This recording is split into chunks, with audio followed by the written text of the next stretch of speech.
The pump on the far dike coughed twice and quit at 3 in the morning, with the thermometer in the low bed falling through 31 degrees and a whole year's crop about an hour from freezing on the vine. Every man in Wardell had said a woman like her had no business on a flooded Cranberry marsh in the dark. Nell Sorensen did not wait to hear it again. She went down the bank and into the ditch, chest deep in black water cold enough to stop a heart, hauled the fouled intake up out of the muck with her bare hands, and got that pump breathing before the frost could take a single bud. She was 34 years old, broad through the shoulder and heavy through the hip, and not one soul in that county had ever bet a nickel on her doing anything but stocking shelves. If this story moves you, subscribe to this channel and stay with me to the very last word, and drop the name of your city in the comments below, because I want to see just how far Nell's story travels tonight. By the 1st of November, the same men who laughed into their coffee at the Blue Spoon would be standing on that dike with their hats in their hands, watching red water carry in the biggest harvest Kestrel Creek had seen in 10 years. Nobody in Wardell knew that yet, least of all the man who owned the marsh. It started, as most things in that town started, at Pfennig's grocery, on a gray afternoon at the end of February, with old snow banked dirty along the curbs and the sky the color of dishwater. Nell was building a pyramid of oranges by the front window, and she was good at it. The same careful hands that could candle an egg or coax a bruised peach into one more day of shelf life. When Dale Vetter came in stamping slush off his boots and told Carl Pfennig the news like he was reporting a ball score. The Hallett Marsh was done. Owen Hallett had sat down with Harlan Buss on Tuesday, and the lawyers were drawing papers, and by planting season the oldest cranberry marsh on Kestrel Creek would belong to the biggest grower in the county, who did not want the vines at all. He wanted the water. Everybody knew Harlan Buss wanted the reservoir and the flowage rights, and everybody knew the beds themselves would go to brush and red maple inside 5 years, and everybody agreed, reaching for their coffee, that it was a shame and that nothing could be done about it. A drowned marsh was a drowned marsh. Nell set the last orange on the pyramid and stood very still with her back to the register. She had learned a long time ago that a big woman who kept quiet could hear everything worth hearing in Wardell, because people talked in front of her the same as they talked in front of the shelving. She heard Dale Vetter say the price. She heard him say the bank's name. And she heard him say, laughing, not unkindly, the sentence she had been hearing in one shape or another her whole life. This time about the marsh instead of about her. Some things are just too far gone to save. Nell had grown up on that marsh. Not owned it, never that. The Sorensens had never owned anything but a cottage and a truck and a set of tools that came home clean every night. Her grandfather, Alvar Sorensen, had been foreman on the Hallett Marsh for 41 years. Hired the same spring the county paved the Millhaven Road, and from the time Nell could walk, she had spent every harvest and half of every summer out on those dikes, a wide, serious little girl in rubber boots 2 sizes too big, following a man the size of a door through the finest 40 acres of cranberry ground in that end of Wisconsin. It was Alvar who taught her that a cranberry is built like a little ship, 4 hollow chambers of air inside, which is why a soundberry floats and a soundberry bounces, and why the old sorting mills ran the fruit down bounce boards and let the bad berries lie where they fell. It was Alvar who showed her the June bloom through his cracked reading glasses, 1,000 small pale blossoms nodding on their stems, each one bent over like the head and neck of a crane, which is how the fruit got its name before anybody shortened it. Cranberry, cranberry, and Nell had held that one piece of knowing like a coin in her pocket through every dull year since. It was Alvar who walked her the length of the main dike in a hard October wind and told her that water is the whole business. Sand and water and nerve, he said. The vines do the rest if you let them. He had been dead 6 years now. He had left her $11,000, a cedar box of hand tools, and a habit of waking at 4 in the morning whether anything needed her or not. The town had taken his funeral seriously, and then, with the gentle cruelty of small places, had gone back to seeing his granddaughter as exactly what she appeared to be. A heavyset, soft-spoken woman who stocked produce in winter and picked up harvest crew work on the bus marsh in fall, who gave credit at the register when Carl wasn't looking, who cried at the 4th of July parade, and who was, by the settled opinion of Wardell, too soft for hard business and too big for hard work. Nobody had ever said the second part to her face. Quite. They said it the other way, with their eyes, when she climbed onto a harvest truck and it settled on its springs. As for the flood, the town told that story all winter, and Nell had heard every version of it at the register. The last week of October, with maybe a third of the crop still on the vine and the rest already flooded off and trucked to the receiving station in Millhaven, a storm that had been a hurricane down in the Gulf came north as a slow wall of rain and stalled over the headwaters of Kestrel Creek. 8 inches fell in 2 days, upstream where nobody in Wardell could see it. The creek came up in the night like a thief. It found the north dike of the Hallett Marsh, where the muskrats had been working at it all summer, and it opened a breach 40 feet wide. And 200 acres of flowage went through that hole in one direction, while a year of work went out of the beds in the other. People still talked about the color of the ditches the next morning. Red water clear down to the county bridge, a whole harvest bobbing against culverts and fence lines, and the town boat landing. 300,000 pounds of fruit that no law and no insurance and no amount of neighborly regret could get back into a truck. The flood took the crop, tore the main flume out of the dike like a rotten tooth, and left a foot of gray silt across the 10 lowest beds.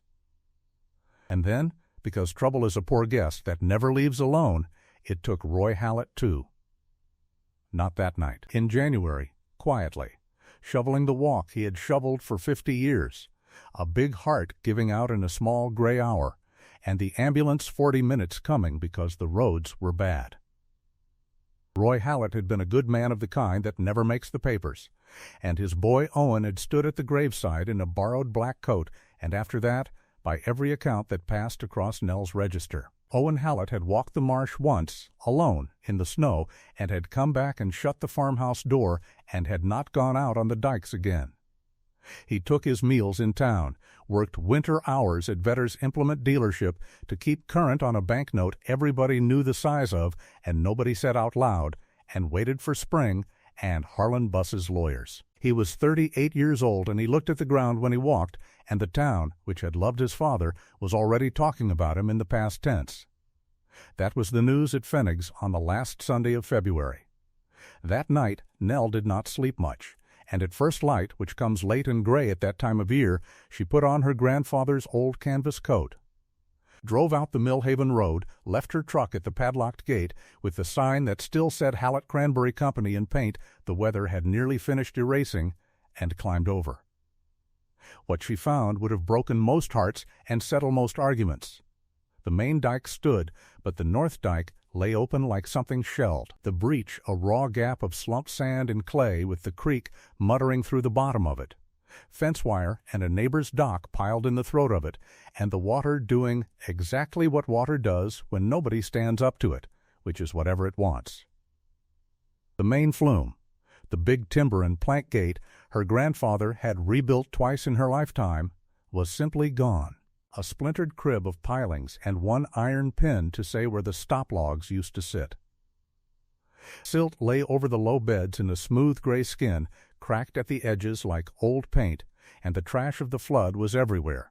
Cattail rack, a fuel drum, somebody's lawn chair, a deer skull, all of it lying on the beds as debris lies on a battlefield when the war has moved on. And over it all, that worst thing, that quietest thing, the vines themselves gone the wrong color. Cranberry vine in winter dormancy is a low, dense, woody carpet, a deep oxblood red-brown that a marsh family can read from a truck window at 40 miles an hour. What lay in front of Nell across the middle beds was bleached and done, the color of a dead lawn, the color of rope left out for a winter. Any grower driving past would have said the same word Dale Vetter said at the grocery. Done. But Nell Sorensen had not come to look from the truck window. She walked the dikes for 4 hours in a wind that came off the flowage with teeth in it, and she did what Alvor had taught her to do before she was 10 years old. She knelt at the edge of bed after bed, worked her thumbnail into the low woody stems, and scratched. Dead vine scratches gray-brown all the way through, dry as a matchstick.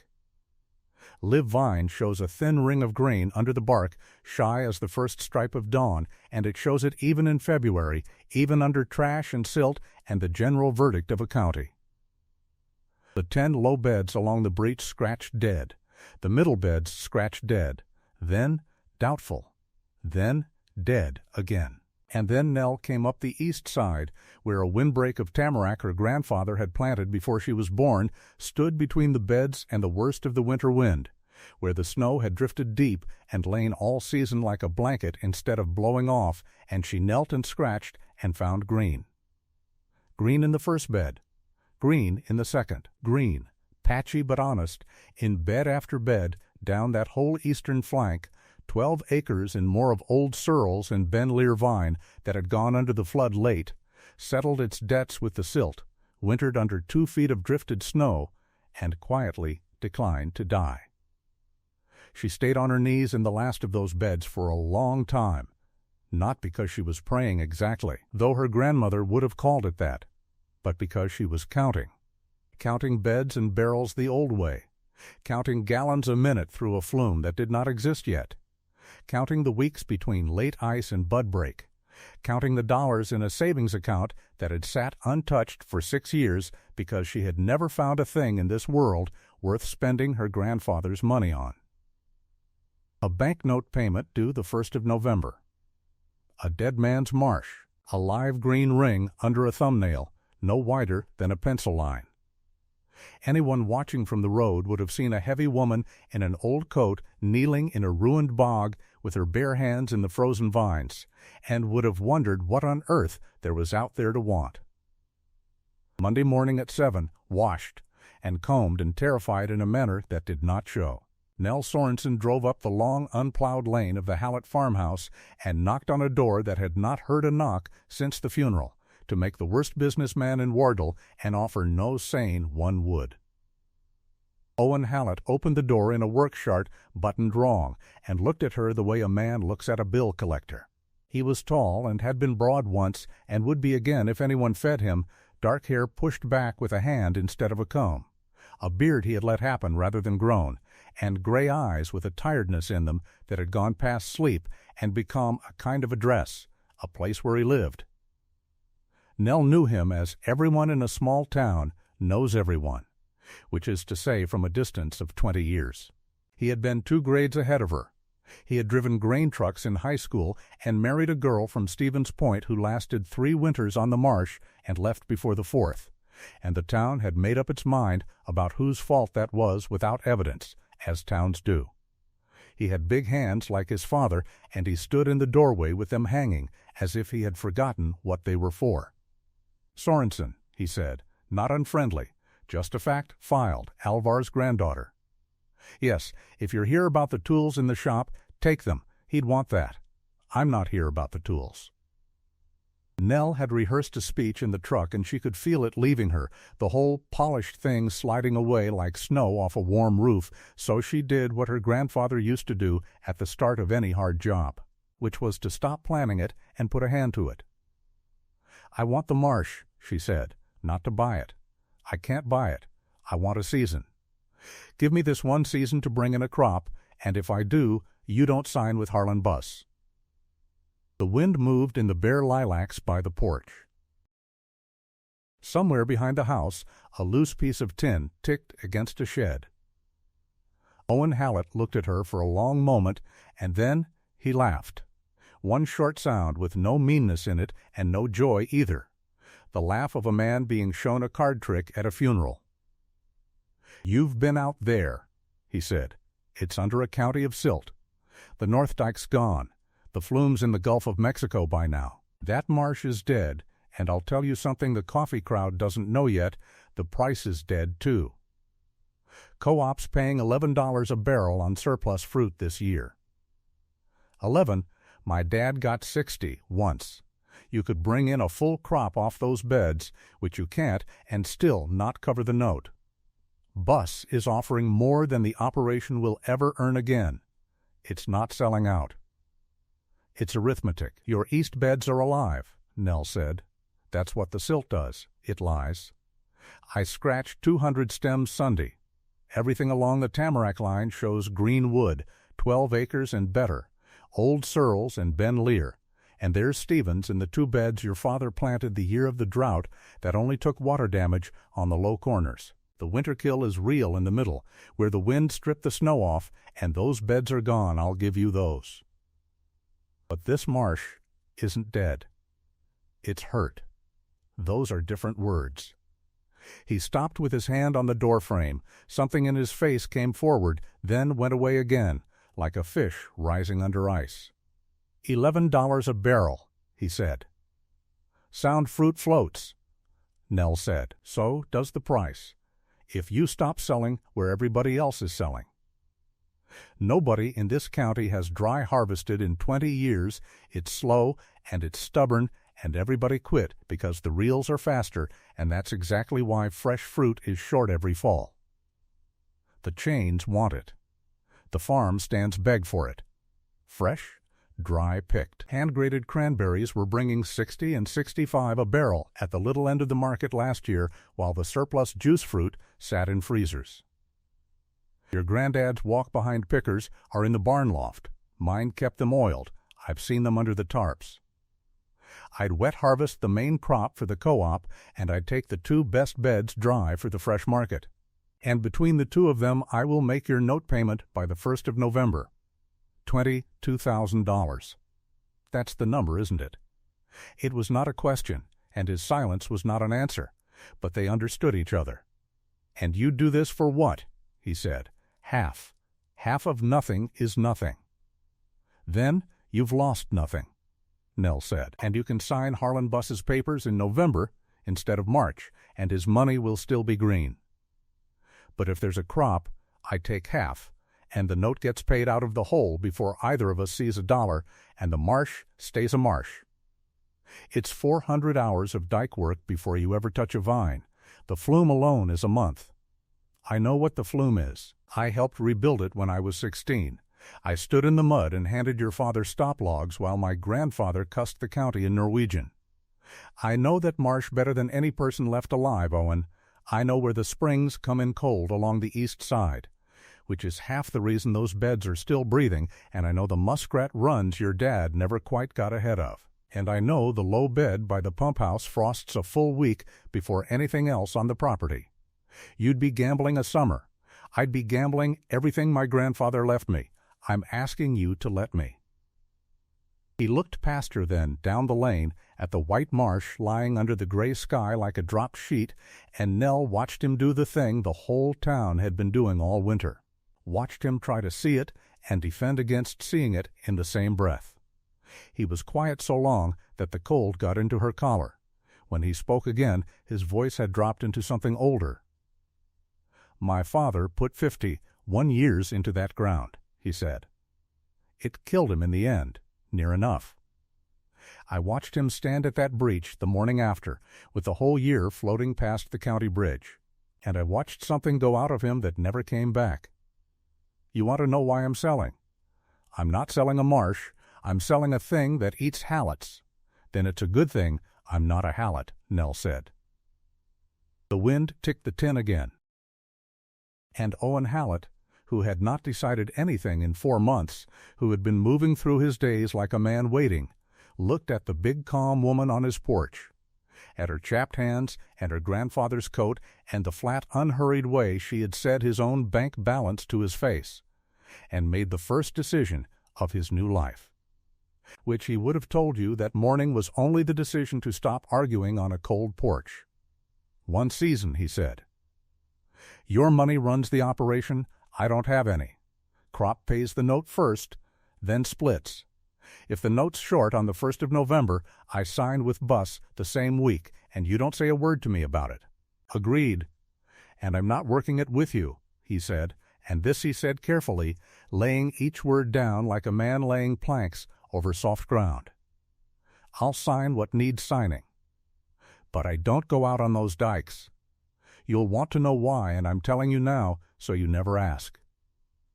"I never will," Nell said, and put out her hand, and after a moment he shook it, and if his grip had surprise in it. At the size and the strength and the sureness of hers, he had the manners not to show it, and that was the first thing she liked about him.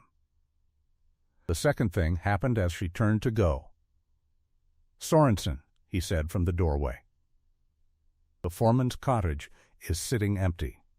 Furnace works.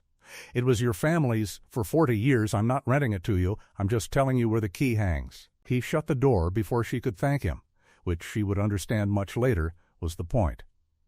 The paperwork took 4 days, and Wardell took less than 1. By Tuesday afternoon the Blue Spoon had the story, and the story had improved, as stories do between the bank and the lunch counter. Nell Sorensen had given Owen Hallett her grandfather's life savings for half of a drowned bog. Nell Sorensen thought she was going to farm 40 acres of dead vine alone, in waders, by hand. Marjorie Plank at First Community had put the lease agreement on record with the flat professional courtesy she gave every doomed enterprise, and had asked Nell twice, in the voice one uses with children near a stove, whether she understood that the bank's note came ahead of her own recovery, and whether she had considered the risk profile of a single-season agricultural undertaking with no crop insurance carryover, and Nell had said yes, ma'am, to both, and signed with a steady hand while Marjorie's assistant watched through the glass like somebody watching a car go through ice. It was Dale Vetter who put the town's whole opinion into one sentence, which is what Dale was for. He said it at the counter of the Blue Spoon on Thursday to a full bench of coffee and caps, not knowing or much caring that Kestrel Creek carries sound, and so do waitresses. "I'll say it plain," he said. "That marsh needs 100 yards of dike moved by June, and you cannot move dike with a soft heart and a big backside. Woman's built for the bake sale, not the bog. She'll cry twice and quit by Memorial Day, and Bus'll get his water 6 months late, and that's the whole movie, boys."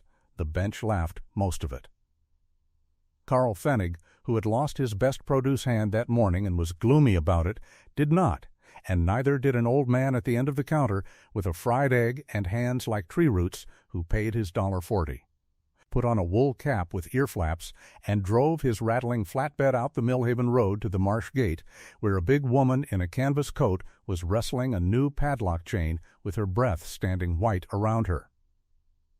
Walt Gansky had run the sanding crew under Alvar Sorensen for 19 winters.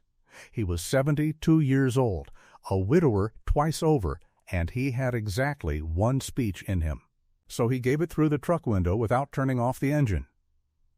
"Heard what you're doing. Your granddad pulled me out of the flowage in March of the bad year, so I figure I owe the family one drowning.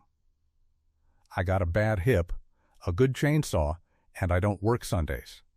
$1 over whatever bus pays his crew," Nell said, "and dinner's on the stove at noon." "Then why are we talking?" said Walt, and that made 2 of them, which, against 40 acres of silt and wreckage and a town's settled verdict, was either an army or a joke, depending on which end of the county road you heard about it from. Harlan Buss heard about it at his own kitchen table, from his lawyer, and to his credit, which Nell would come to learn was real, he did not laugh at all. Harlan Buss came out to the marsh himself on the first Saturday in March, which was more respect than the rest of the town had managed. He came in a clean dually with his farm's name lettered on the door, and he stood on the main dike in a wool coat that fit him. A wide, silver-mustached man of 60-odd who had built the largest cranberry operation in 3 counties out of 200 acres his father had nearly lost, and who was therefore the one person in Wardell whose opinion of a drowned marsh carried the weight of scars. Nell climbed the bank to meet him and shook his hand, and he held on to hers a moment, turned it over, looked at the barked knuckles and the blister under tape, and gave it back like a man returning a tool he had decided was real. "Alvar's granddaughter," he said. "I was at his funeral. He was the best marsh man I ever saw, and I include myself, and I'm going to honor him by not wasting your mourning. I know what you scratched along the tamarack. I could stand here and tell you the middle beds will pull the average down and the silt beds will breed rot into the good ones, and that a marsh is a system, not a flower bed, and you can't farm the east half of a broken system. But that's not the real thing, so here's the real thing. He turned and looked down the long white spine of the north dike to where the breach stood open to the creek, and his face, Nell saw, was not a hard face at all. Water rights on Kestrel Creek are worth more than every vine in this township. That's not greed talking. That's the future coming. And it's coming whether we like it or not. This operation stopped making sense the night that dike opened. Roy knew it. It's the knowing that killed him, if you want my opinion, not the shoveling. Now Owen's got one asset left in the world, and I'm offering him full value for it, and along you come, and here's what happens next. You spend your granddad's savings on diesel and sand. You get a half crop off hurt vines into the worst market in 15 years. You come up short in November, the boy signs my papers anyway, and the only thing that's changed is that a good woman is broke. I've watched this story before, Miss Sorensen. I've been in this story. Don't be in this one. It was kindly meant. That was the terrible thing about Harlan Buss that would take Nell the whole spring to explain to Walt, who wanted a villain. Every word of it was kindly meant, and almost every word of it was wrong, and the ones that were only right if nobody fought back. "Mr. Buss," she said, "did you ever dry harvest?" He blinked. "My father did. It's dead. Takes 5 men a week to do what a reel does in a day, and you lose a third of the berries to the vine. You lose them to the vine wet harvesting, too. You just don't have to look at them. And your father's market wasn't short. Mine is." She said it without heat, the flat way she priced melons, and for a moment the mustache moved with something that was not quite a smile. "You'll want bees come June," was all he said, climbing into the truck. "Mine are contracted, so don't ask. And when it goes the other way, remember I came out here in March and said it to your face, because that's the only satisfaction either of us is going to get out of this year." Nell watched his truck all the way to the county road, and then she went back down the bank and picked up the chainsaw, because the argument that mattered was not on the dike. It was in the flume gap and the ditches and the ledger, and she had given herself exactly 240 days to win it. She had moved into the foreman's cottage that Wednesday. It had taken one trip in the truck, everything she owned, and she had stood a long while in the small square kitchen where her grandmother had put up applesauce every fall of her life. The same worn spot on the floorboards in front of the stove, the same pencil marks inside the pantry door where Alvar had recorded, in his square carpenter's hand, the ice off date of the flowage for 41 consecutive years. The last mark was 6 years old. Nell sharpened a pencil with a knife and made a light dot where this year's mark would go, and then she set her grandfather's cedar toolbox under the window, hung her coat on the third hook, the one her hand remembered, and opened a school notebook on the kitchen table. On the first page she wrote the whole year down. $11,200, her inheritance. 2,100 more, her own, saved out of grocery wages, a 10 and a 20 at a time. Against that, diesel, sand, lumber for the flume, rental on a dozer for the dike if Vetter would rent to her at all, seed money for parts, bee contracts if she could find bees, and food for 2 people, one of them Walt, who ate like a crew. Against that, $22,000 due the bank on the 1st of November before a dollar came home to either name on the lease. She wrote it all in columns just as Alvar kept his marsh ledgers, nothing hidden, nothing rounded kindly, and at the bottom of the page, where a sensible accountant would have written a warning, she wrote the ice-off dates of the last 40 years instead, because that was the number the whole machine turned on. Sand goes on late ice. It was the oldest trick in the Cranberry country, and the whole reason marsh families watched winter like a hawk watches grass. You flood the beds in December and let them freeze in, safe under their lid, and then in the last hard weeks of winter, if you are lucky and quick, you drive out onto that ice with a spreader and lay down half an inch of clean sand, and when the thaw comes the ice lets it down gently, even as snowfall, over every inch of vine. The sand settles among the woody stems, and the buried runners strike new root into it, and the vine wakes up younger. It smothers the fallen leaf trash where the fruit rot fungus winters. It buries the eggs and larvae of half the insects that make a grower's August miserable, the girdler worst among them. Her grandfather had called it the only medicine that costs less than the disease. The Hallett Marsh had not been sanded in 4 years, Owen being short of money and Roy being short of heart, and there lay the east beds under this winter's honest foot of ice. 12 acres of live vine begging for it, with maybe 3 weeks of trustworthy cold left on the calendar. The trouble was that nothing on the property moved. The flood had drowned the marsh's old sand truck where it sat, the spreader was a rust sculpture, and the sand pit at the south corner was full of flood trash. So the first true week of Nell Sorensen's season was spent not on vines at all, but on iron and ice, and Wardell got its first surprise without knowing it got one. She and Walt dragged the spreader into the shop, and Nell, who had spent 6 winters helping Pfennig keep a 19-year-old delivery van alive because the store could not afford better, rebuilt the drive chain and the gate, and repacked the bearings with her sleeves rolled to the elbow, while Walt stood at the bench telling her everything she was doing wrong a half-second after she did it right. For a truck, she swallowed her pride, drove to the implement dealership, and rented the smallest plow truck on Dale Vedder's used lot for cash up front. And if Dale smirked handing her the keys, he also, being a businessman ahead of a comedian, took her money.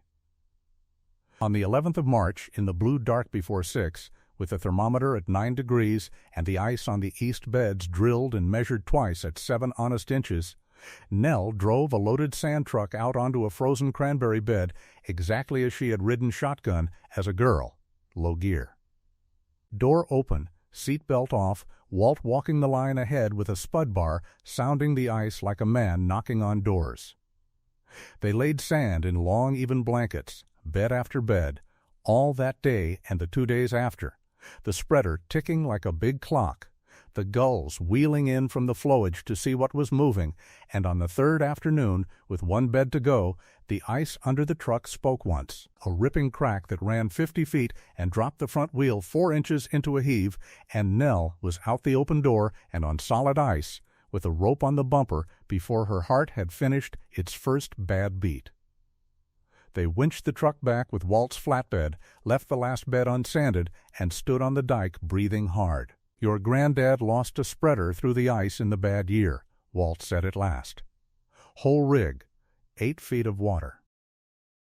You know what he told Roy? "Sand's patient. It'll wait for next winter. The note won't." "Come on inside, girl, dinner was promised, and I remember it in writing." That night Nell added a line to the notebook, under the columns, in her own hand that was rounder than her grandfather's, but getting squarer by the week. 11½ acres sanded. It was the first entry on the crop side of the ledger, the first thing all winter that had gone into the marsh instead of out of it, and though not one person in Wardell would have crossed the street to look, the year had turned. The vines slept on under their lid of ice, wearing new sand like a promise, and the water, which had been winning on Kestrel Creek since October, had just met the first person in 5 months who intended to argue. Ice went off the flowage on the 2nd of April, and Nell stood in the pantry doorway that evening and made the mark inside the door. 1 small square line in pencil under her grandfather's 41, and then went out and stood on the main dike in the blue evening and listened to the marsh come back to life.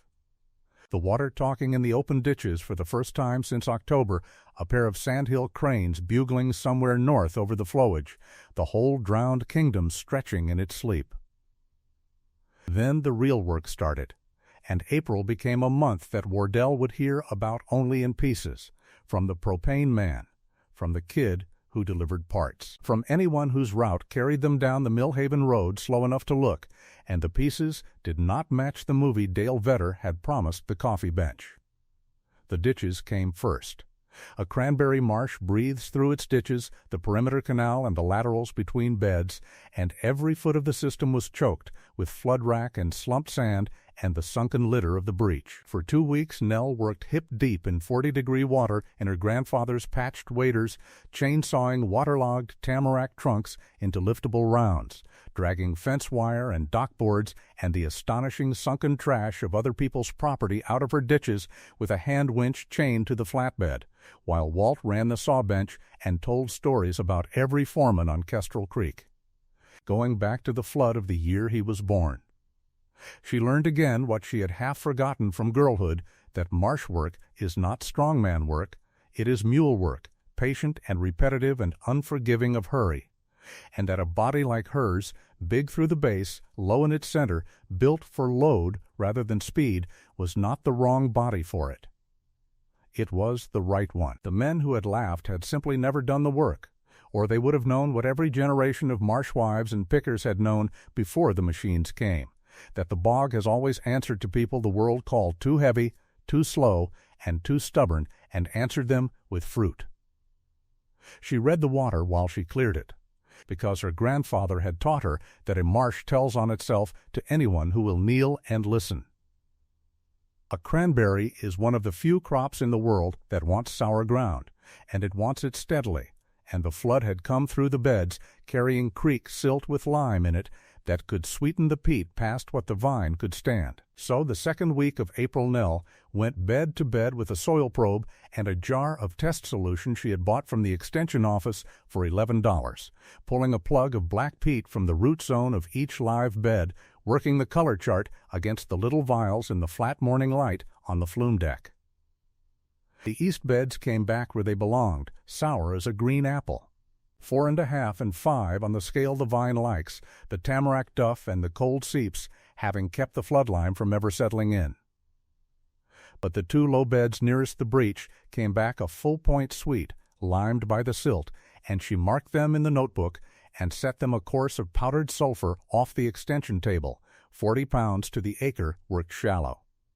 The slow medicine that takes a whole season to sour ground back down, because a bed that drifts toward sweet will grow beautiful runner and set almost no fruit, all coat and no dog, as Alvar used to say.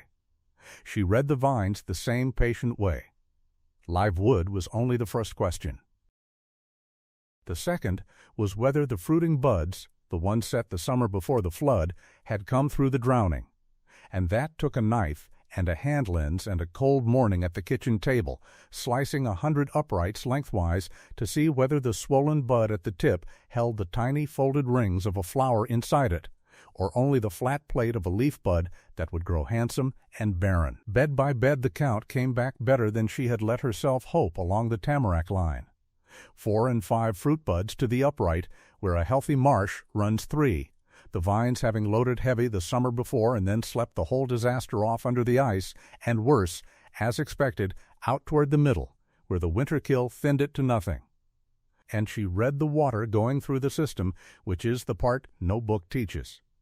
A flume is a throat, and a throat can be fouled, and the old plank laterals between the beds had silted so shallow in places that a bed she opened to drain would sit and sour instead of walking off clean.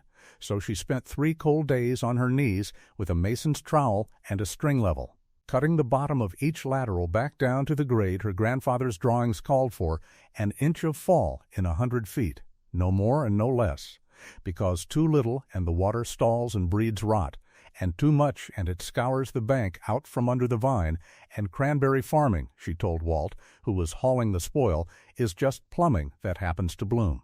Every night that April she added the day's readings to the notebook in columns, the sourness of each bed, and the fruit bud count, and the drain time in minutes, a whole marsh reduced to numbers the way a doctor reduces a patient to a chart.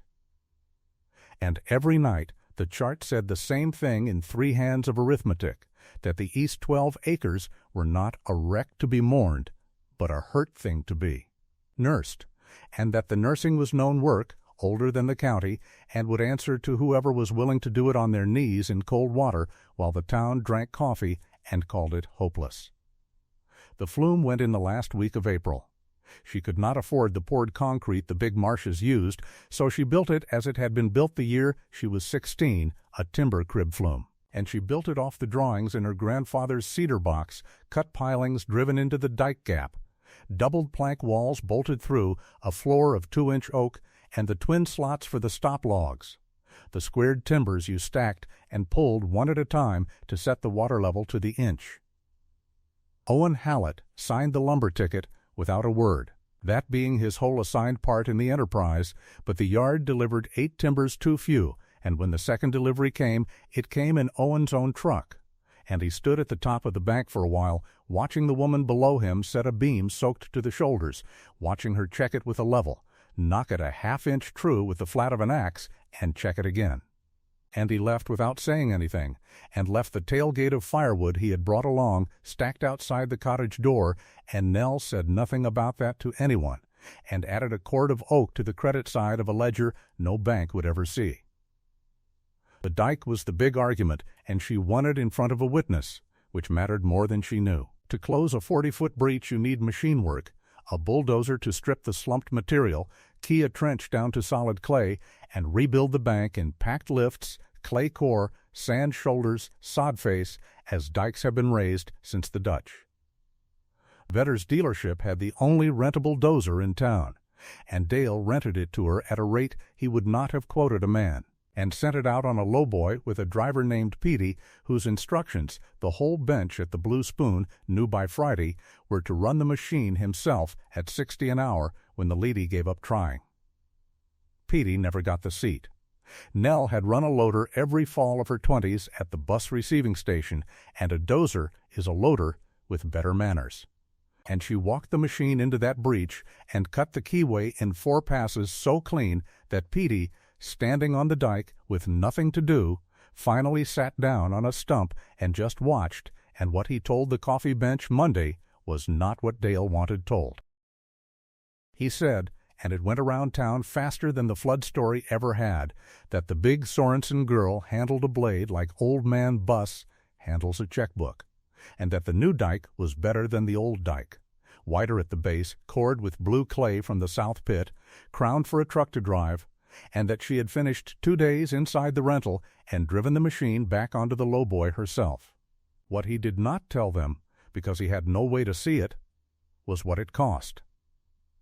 Nell's notebook that week recorded the dozer rental, $960, and under it the remains of her accounts, $4,100 and change left to carry diesel, bees, parts, and 2 stomachs clear to harvest, and under that, because her grandfather had taught her that a ledger keeps courage as well as costs, one more line. Dike will hold. The vines woke in early May. Bud break on a cranberry marsh is nothing a tourist would stop for. The terminal buds swelling and loosening, a faint bronze-green flush coming up through the winter red, but Nell walked the east beds every morning with her coffee and read them like mail from home. The sanded beds came up strong, new white root already striking from the buried runners into the fresh sand, exactly as the old medicine promised. She mowed and raked the dead middle beds and disked the worst 2 flat, not replanting. There was no money and no time for new vine this year, but cleaning the wound so it could not infect the living, cutting the fruit rot's winter quarters out of the system, and she pumped the ditches around the dead ground down low so the good beds drained sharp after every rain. It was triage, and she wrote it as triage. 12 acres east, full crop or near it. 2 beds of Stevens, the ones Roy had planted high off the flood line, 3 more acres, fair, everything else, this year, was landscape.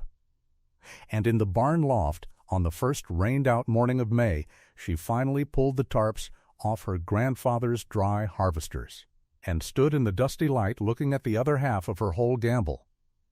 There were 3 of them, walk behind pickers of the old pattern, a comb of long curved steel teeth riding ahead of a rotating reel, a canvas conveyor, a burlap bag frame, machines that a strong operator walked and wrestled down the bed in slow overlapping passes, lifting the vines and stripping the berries whole and dry into the sack, machines that picked fruit you could sell fresh at fresh prices to people who wanted a cranberry that had never touched floodwater.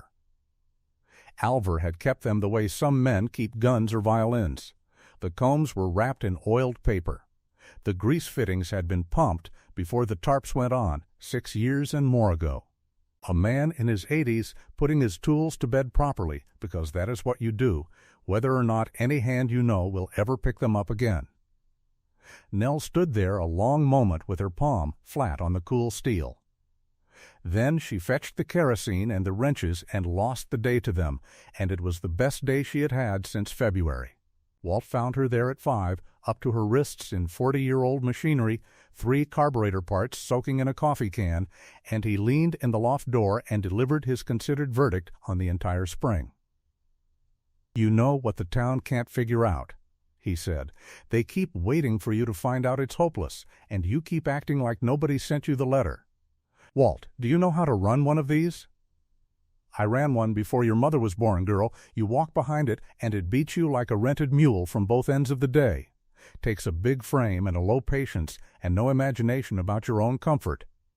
He looked at her over his glasses, which, as it happens, is a fair description of present company. That was the closest thing to a compliment anyone in Wardell had paid her since the lease was signed, and it held the title alone until the evening in mid-May, when she came in off the dikes at dusk and found a package on the cottage step wrapped in a feed bag against the rain, no note, no knock. It was a notebook, ordinary, spiral-bound, swollen with use, and inside, in a cramped, careful hand she did not know, but recognized anyway, were 19 years of Roy Hallett's frost nights.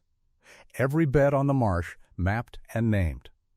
Which beds ran 2 degrees colder than the pump-house thermometer, and on what wind. The low bed by the pump-house, the one Nell had warned Owen about herself, marked in red with a dead man's underline, first to freeze, last to forgive. Dates, temperatures, dew points, the nights they had saved it and the 2 nights, circled without comment when they had not. It was the operating manual for the exact war she was about to fight, and there was only one hand it could have come from, and that hand had sworn never to set foot on the marsh again, which, Nell understood, standing in the doorway with the rain starting, was precisely what made the gift enormous. She did not drive up to the farmhouse to thank him. She had promised never to ask him about the marsh, and some thanks are a kind of asking. Instead, she copied his father's cold map onto the wall above her kitchen table, bed by bed, and bought the last thing her budget was ever going to buy, a case of thermometer alarms, and set them in the frost pockets Roy's notebook named, and went to bed each clear, calm night of late May the way soldiers sleep in good books, dressed to the boots, with the window cracked to hear the sirens of her little wired sentries across the dark water. Because budbreak is beautiful, and budbreak is terror. A dormant cranberry vine will laugh at 20 below under its winter flood, but the same vine 3 weeks into growth, buds loosened, new leaf soft as lettuce, will take mortal injury at 25 degrees, and at the white bud stage, coming fast behind it, at anything under 30. And a marsh is built in the lowest ground in the county on purpose, water runs downhill, and so does cold air. On a clear, still, radiating night, the bog will lie 4, 6, 8 degrees colder than the highway a mile away, a bathtub of settled frost with a year's pay lying at the bottom of it. Against that, Nell had exactly one weapon, the same one every grower on Kestrel Creek had. The sprinkler system, 60 heads on iron risers fed by the big diesel pump at the flowage, and the one strange mercy of physics the whole industry is built on. Water, as it freezes, gives off heat. Keep a film of water freezing on the vine all night, keep the sprinklers turning without 1 minute's failure, and the ice itself holds the bud at 32 degrees, safe inside its glass coat, while the air around it goes to 26, 24, 22. Let the pump stall for a quarter hour at the wrong moment, let the ice stop being made and start merely being cold, and the same coat becomes the killer. It is the whole season balanced every clear night on one old engine, one screened intake, and one person willing to be awake at 3 in the morning. The town had an opinion about whether Nell Sorensen was that person. The town, as usual, had not asked the marsh. The night the whole year nearly ended was the 29th of May, and it announced itself politely, as the worst ones do. The afternoon had been warm and green, the marsh humming, the new buds standing at white bud along the east beds, the most tender the vines, would be all season. But the wind died at supper, the sky swept itself clean, and the dew point, when Nell checked it against Roy's notebook, was sitting down at 24, which meant the air was dry as a sermon and there would be no blanket of dew fog to slow the falling thermometer. Roy Hallett's cramped hand had a line for exactly this table of conditions: calm, clear, dry, late May, and the line said, in its entirety, nobody sleeps. Nell walked the system at 10. Pump fueled, primed, run for 20 minutes, and shut down warm. 60 heads walked and watched, 3 cleared of grit, 1 riser wrenched tight. Thermometer alarms live in the pump house pocket, the low bed, and the far east corner. At midnight, the pump house thermometer read 36 and falling a degree an hour, and she started the diesel and brought the system up and stood in the dark listening to the oldest music in Cranberry country. 60 sprinklers turning against the stars, water beginning its slow silver clatter across 12 acres of sleeping vine. By 1 in the morning, the air was 32 and the first glaze was forming, every leaf and bud and wire taking its coat of ice, and the marsh glittered under a hard white moon like something out of a church window, and it was working. The buds were living warm at 32 inside their glass, and Nell drank coffee from the thermos on the pump house step and allowed herself, for 1/4 of 1 hour, to feel like a grower. At 3:10, the pump quit. Not slowed, not sputtered. Quit mid-stroke, and the silence that came down on the marsh was the loudest thing Nell had ever heard. 60 sprinklers dying together, the clatter gone. Nothing left but the small ticking of ice already beginning to harden in the heads, and the thermometer in the low bed standing at 29 degrees. She had, by everything Roy's notebook and her grandfather's ghost could teach her, somewhere between 40 minutes and an hour. After that, the ice-sheathing 12 acres of buds would stop being made and start being murder. And the crop, the note, the marsh, the cottage, the entire argument of her life would be settled before the sun came up, and the coffee bench would be proven right by a foot valve. Because that was what it was. She knew it before she had the flashlight on the intake line. The pump had lost prime, and a pump loses prime at the intake, and the intake sat off the end of the dike in 8 feet of black flowage water, screened against exactly the flood trash that wrecked marsh sheds all spring. She hauled on the line, and the screen came up wearing a shirt of dead cattail, and last October's leaves sucked flat against the mesh like paper on a drain. And there was no time to be clever, and nowhere to stand to work, and so Nell Sorensen went off the end of the dike into the flowage in the dark, in water 2 degrees off wearing ice, because it was faster than the rowboat, and anybody who wanted to laugh could laugh at the funeral of the crop. The cold hit like a slammed door. She got a boot on a crib timber, got the screen stripped clean with fingers she stopped feeling halfway through, wrestled the intake back to depth, and hauled herself out by the pump house ladder with her whole body ringing like a struck post. And then there was the priming to do. 2 5-gallon buckets carried at a jog, the case cracked open to the fill plug. Her hand so far gone that Walt's spare gloves from the pump house nail went on like oven mitts, and the low bed alarm began to scream across the water while she worked. 28 now, and she talked to the engine the whole time, low and even, the voice she used on stray dogs and crying children at the register.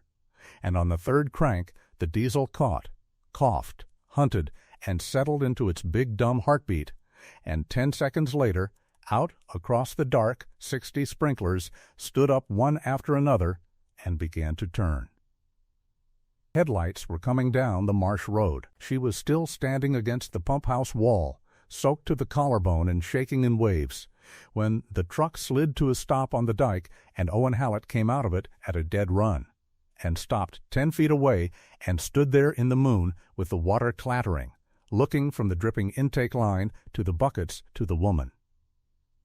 Reading the whole night in one long looked like a man reading a telegram, and the first thing he had said to her in 6 weeks was not a word at all. It was him stripping off his barn coat, dry and warm from the truck heater, and holding it out at arm's length, and looking at the ground while he did it.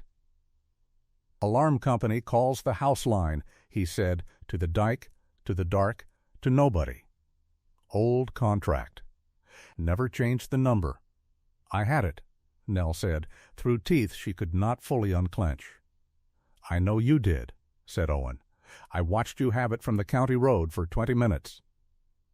And that, she thought, wrapping herself in a coat that smelled of hay and engine and some life he had stopped living, was the most honest sentence anyone in Wardell had said to her all year, because he did not pretend he had rescued anything, and he did not pretend he had not been watching.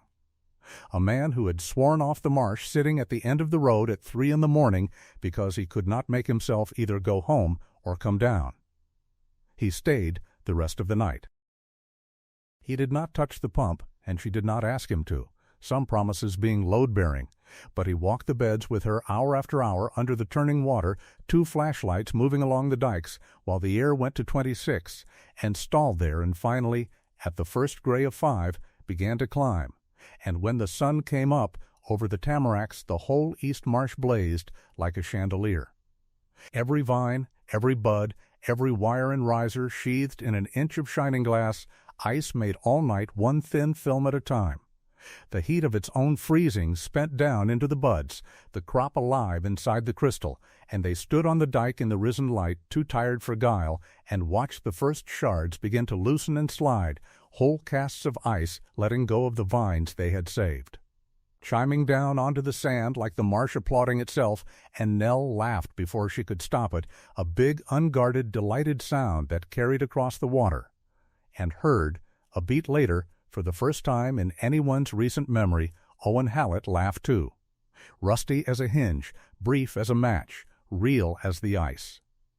They drank the end of the thermos on his tailgate with the sun climbing, and neither of them said anything that mattered.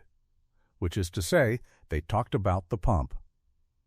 He allowed that the foot valve was original to his grandfather, and ought to be replaced, and she allowed that she had a rebuilt one already ordered from a salvage dealer in Millhaven, and he was quiet a moment, and then said that his father had gone into the flowage after that screen twice that Owen knew of, once in his 50s and once at 68, and that Roy had come up the ladder cussing both times and never told a soul either time, and that as far as Owen knew, Nell was now the 3rd member of a club that had no name, no meetings, and no living members but her.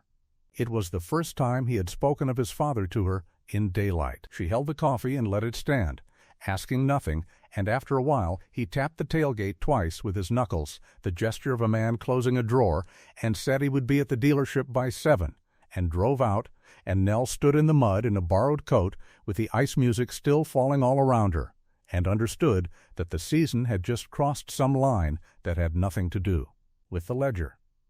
There were 5 more frost nights in the 2 weeks that followed, and none of them came close to killing her, partly because none came in so hard and dry, and mostly because the operation tightened every time. The new foot valve went in. Walt built a swing-away trash boom around the intake out of cedar posts and hog fence. An ugly, brilliant contraption that shed the drifting wreck before it ever reached the screen.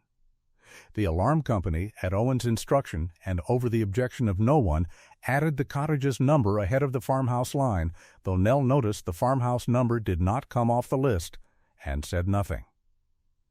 The neighbor came over the line in the middle of May on foot, along the shared dike that separated the Hallett flowage from the Row Marsh to the east, and he did not come to help. Gunner Row farmed 60 acres of good newer beds his father had leveled in the 60s, and he ran them by the calendar and the co-op bulletin and the salesman's recommendation.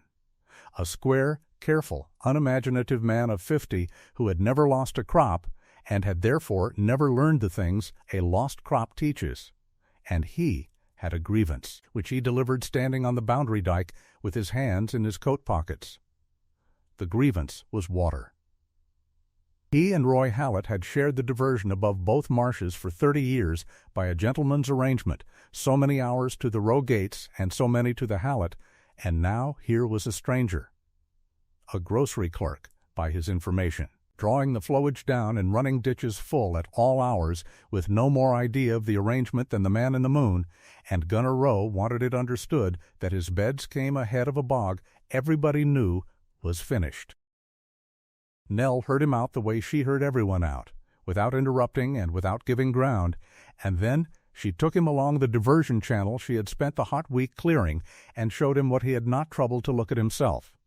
That the intake had been choked with 10 years of alder to where it fed neither marsh at half its old rate, and that the 4 inches a week she had opened up ran past his gates as much as hers. She offered him the old split, hour for hour on paper this time, and offered to keep the diversion clear for both of them since she was down there anyway, and Gunner Rowe took the deal because it cost him nothing and gave him more water than he had had in a decade, and went home unconvinced of everything except the water, and told his wife over supper that the Hallett place would be brush by the year after next, and that the big woman was throwing a dead man's savings down a drowned hole, and that opinion, traveling the way opinions travel along a party-line county, came back around to the Blue Spoon inside a week and joined Dale Vetters on the shelf. So that now the marsh had 2 doubting neighbors on record, one loud and one quiet, and the quiet one, being a grower and not a comedian, was the one whose verdict the county actually weighed. Nell weighed it too. She wrote his name in the notebook, not out of spite, but the way a foreman notes the lay of every hazard on a property, and under it she wrote one line: share the water, win the man last, because she had understood something on the boundary dike that Gunner Rowe had not, which was that a man who runs 60 acres by the salesman's calendar is a man waiting his whole life for someone to show him there is another way to do it, and that such men, when they finally concede hardest of all. One of those nights taught her the last lesson the frost had to give, and it was a lesson in restraint, not effort. It came on the 6th of June, calm and clear and dead still, the pump-house thermometer sliding toward 30 by midnight, and every instinct Nell had said, flood the beds, drop the boards, put the whole East Marsh under an inch of protecting water, and go to bed dry. It was the old defense, older than sprinklers, and it worked. And it was exactly wrong for that night, because the vines were in early bloom now, the first blossoms open, and a flood over open bloom would drown the pollen and strand the bees and cost her in fruit set everything the frost might have cost her in bud, and Roy Hallett's notebook had a line for it. Underlined, do not flood on bloom. Run the heads, which she obeyed against her own arm's wish to do the heavier, surer-feeling thing. So she ran the sprinklers instead, all night, and learned the fine reading of them, that the number that matters on a sprinkler frost is not the air temperature, but the wet bulb, the temperature a wet thing settles to as it dries, and that with the air dry the wet bulb can sit 4 degrees below the thermometer, so that 32 on the pump-house glass can mean a killing 28 out on a drying leaf, and the only safety is to start the water early, before the first white shows, and never once shut it off until the sun has thawed the last cast free. She started at 34 that night, earlier than nerve alone would have, and held the heads turning through a low of 27 in the frost pocket by the pump-house, and lost, when she cut open 100 blossoms the next noon, not one open flower, and wrote in the notebook a sentence that was half her grandfather and half herself: the marsh does not reward the hardest worker. It rewards the one who knows which work not to do. By the 10th of June, the frost window had all but closed, the buds had run out to hook stage, bent over like their namesake cranes, and the marsh stood on the doorstep of bloom, which meant the whole year now turned on the one piece of the machine Nell could not fix with a wrench or her own broad back. Pollination, 3 weeks. 60 acres of blossom counting the wild edges, and every berry in her November column waiting to be conjured, 1 bee visit at a time, out of thin June air. Cranberry bloom is a strange, half-secret festival. The blossom hangs its head, petals swept back like wings, and it does not hand out its pollen to every passing breeze. It holds the grains in little vaults that open at the tip, and the surest way to shake them loose is a trick most honeybees never learn: the deep buzz of a bumblebee gripping the flower and rattling it at just the right pitch, sonication. the books called it, though Alvar had always just called it the bees, knowing their business. Honeybees would work cranberry if you flooded the marsh with enough hives and nothing sweeter bloomed nearby, and every big marsh trucked them in by the pallet. But the wild bumblebees, the ground nesters along the dikes and the tamarack line, they were the quiet heroes of every heavy crop her grandfather ever brought in. And they could not be rented, only hosted. Nell had spent the spring hosting without telling anyone. Every dike face she had seeded to clover after the dozer work, every brush pile she had left untidy along the windbreak against Walt's aesthetic objections, every unmowed yard of wild bergamot and Joe Pye along the far ditches, all of it was bee housing, planned in March off a page of Alvar's notes titled, in his square hand, Free Help. What she could not conjure for free was the honeybee cavalry, and there her luck had a mustache and a dually and had told her in March not to come asking. Harlan Buss held contracts on every strong apiary within trucking distance that was simple scale, and the two beekeepers who returned her calls quoted her city wedding prices for their leftovers. On the 15th of June, Nell counted what remained of her money, $1,100 and diesel to buy, and made the kind of decision that gets called reckless when it fails and visionary when it works, and hired no bees at all. She would bet the bloom on the wild ones, on the clover dikes and the brush piles, on 3 dry weeks and her grandfather's free help. Walt, informed, took his cap off, looked into it as into a grave, and put it back on. Alvar bet on the bumblebees once, he said, year of the wet June. You know what he got? What? Wet bumblebees. But it's your marsh, girl. It was the first time anyone had called it that. Neither of them corrected it. June answered her the way June answers, which is slowly and without once glancing at the ledger. The bloom came on in the 3rd week, and the east beds went from green to a pale rose-white haze overnight. 100,000 small bode blossoms to the acre, and the marsh at dawn smelled faintly of something between apple and hay, and Nell walked out into the middle of it on the first still morning and stood listening, with her eyes shut like a woman at a concert. The sound she was listening for was a low working hum, and it was there. Thin at first, then not. The clover on the new dike faces had come in thick and bloomed early, and the bumblebee queens that had wintered along the tamarack line had built their seasons exactly where Alvar's page said they would, and by the last week of June the East Marsh carried a steady traffic of fat. Deep-voiced workers dropping from clover to cranberry and back, gripping the little bowed flowers and buzzing them at that one right pitch until the pollen let go. Twice she saw honeybees, too, strays from some hobby hive in town, freeloading down the rows. She begrudged them nothing. Every visit was a berry, and every berry counted. The weather held dry for 17 of the 21 days of bloom, which nobody could have bought and nobody could take credit for, though plenty of people in Wardell would try to assign that luck later in both directions. By the 10th of July the petals were down and the set was made, and Nell got on her knees with a wire square and counted like a census taker 10 random throws a bed, and came up off the last bed with mud to her thighs and her heart hammering out a number she made herself cut by a 10th before she would write it down. Even cut, it said the 12 East acres were carrying toward 130 barrels an acre, with the 2 high Stevens beds fatter still, and if August cooperated, and the fruitworm behaved, and nothing froze early, and nothing flooded late, the marsh Wardell had buried in February was going to bring in the neighborhood of 1,700 barrels of fruit. 1,700 barrels. At the co-op surplus price, $11, that was $18,700, and the note was $22, and there was the whole cruelty of the year in 2 lines of pencil. A resurrection that still came up $3,000 short of salvation, with her own operating money gone to diesel and lumber. That was the arithmetic Harlan Buss had done in March, standing on the dike, and it was correct, and it was why he had not laughed. On the surplus market, the marsh could rise from the dead and still lose. The whole ballgame, therefore, was the other market, and July became the month Nell Sorensen put on her one good dress and went to town. Not her town, every town, within 60 miles.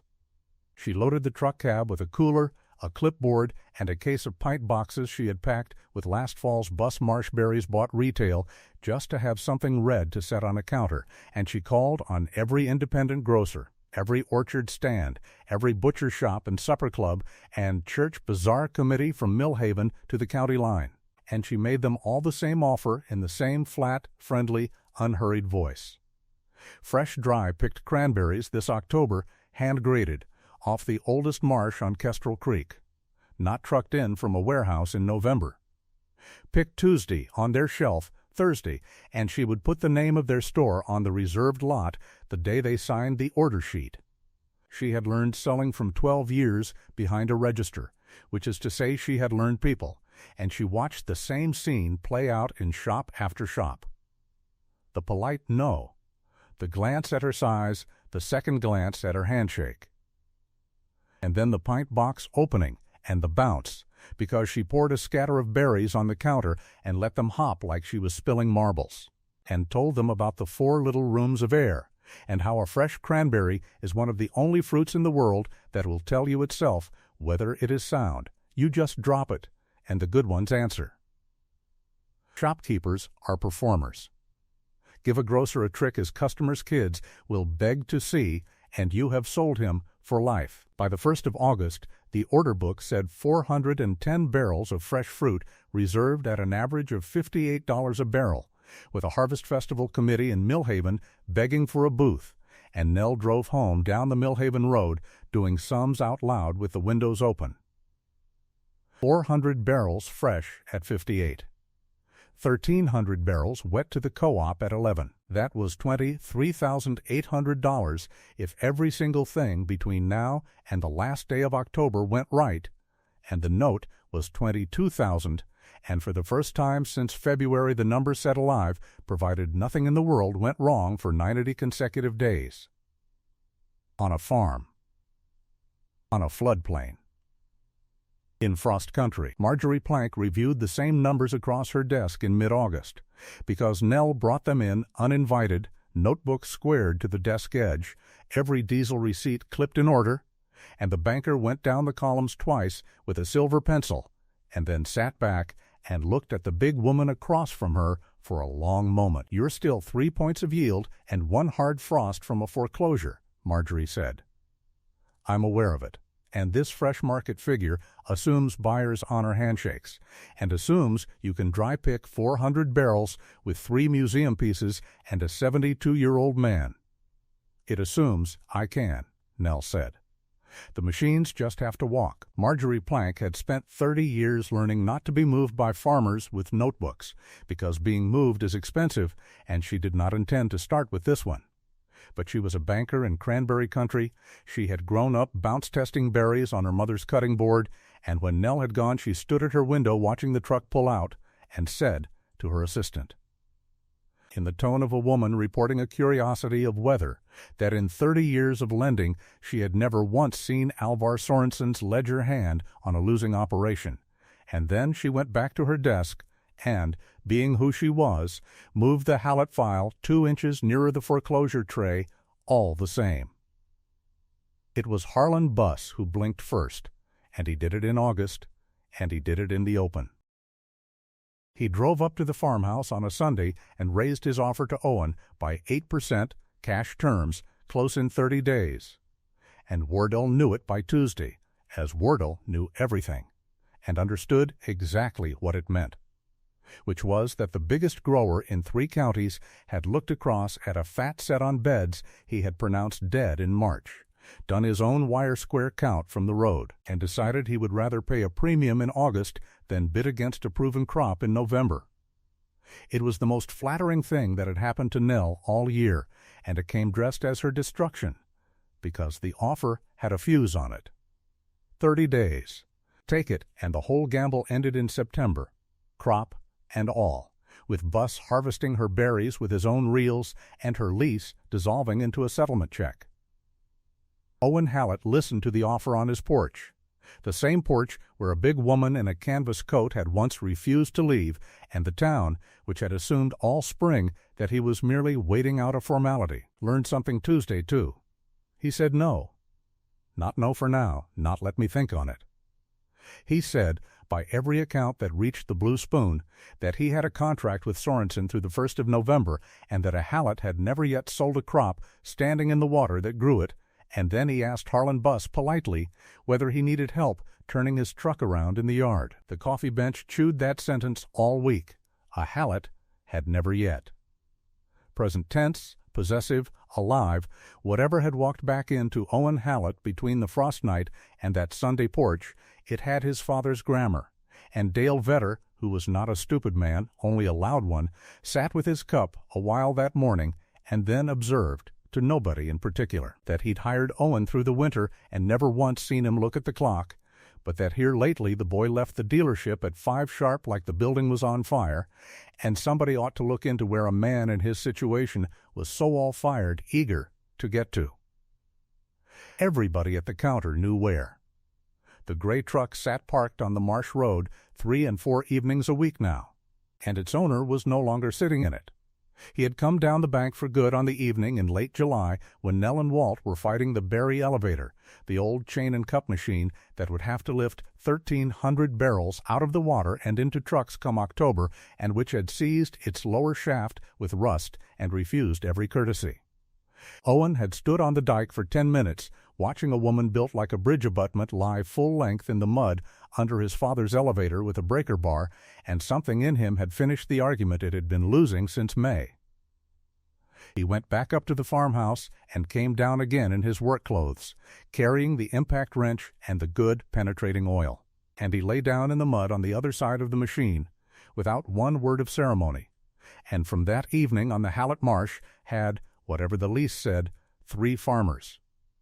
He never spoke of the promise he was breaking, and Nell never spoke of it either, and neither of them ever called it what it was, which was a man walking back, one evening at a time, into the country of his own grief and finding it. To his bewilderment, planted, the heat arrived in the 3rd week of July and sat down on the county like a hen.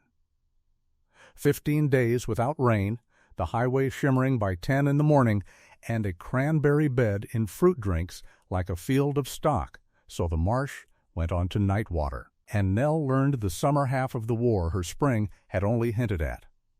Every evening at dusk she lifted water out of the flowage and walked it through the laterals bed by bed, soaking the root zone in the cool hours when the least of it would burn away, and every dawn she shut it down and read the beds like a nurse reading a chart. Because too little water scalds a crop in a heat wave, and too much drowns the roots in a warm soup that breeds every rot in the book.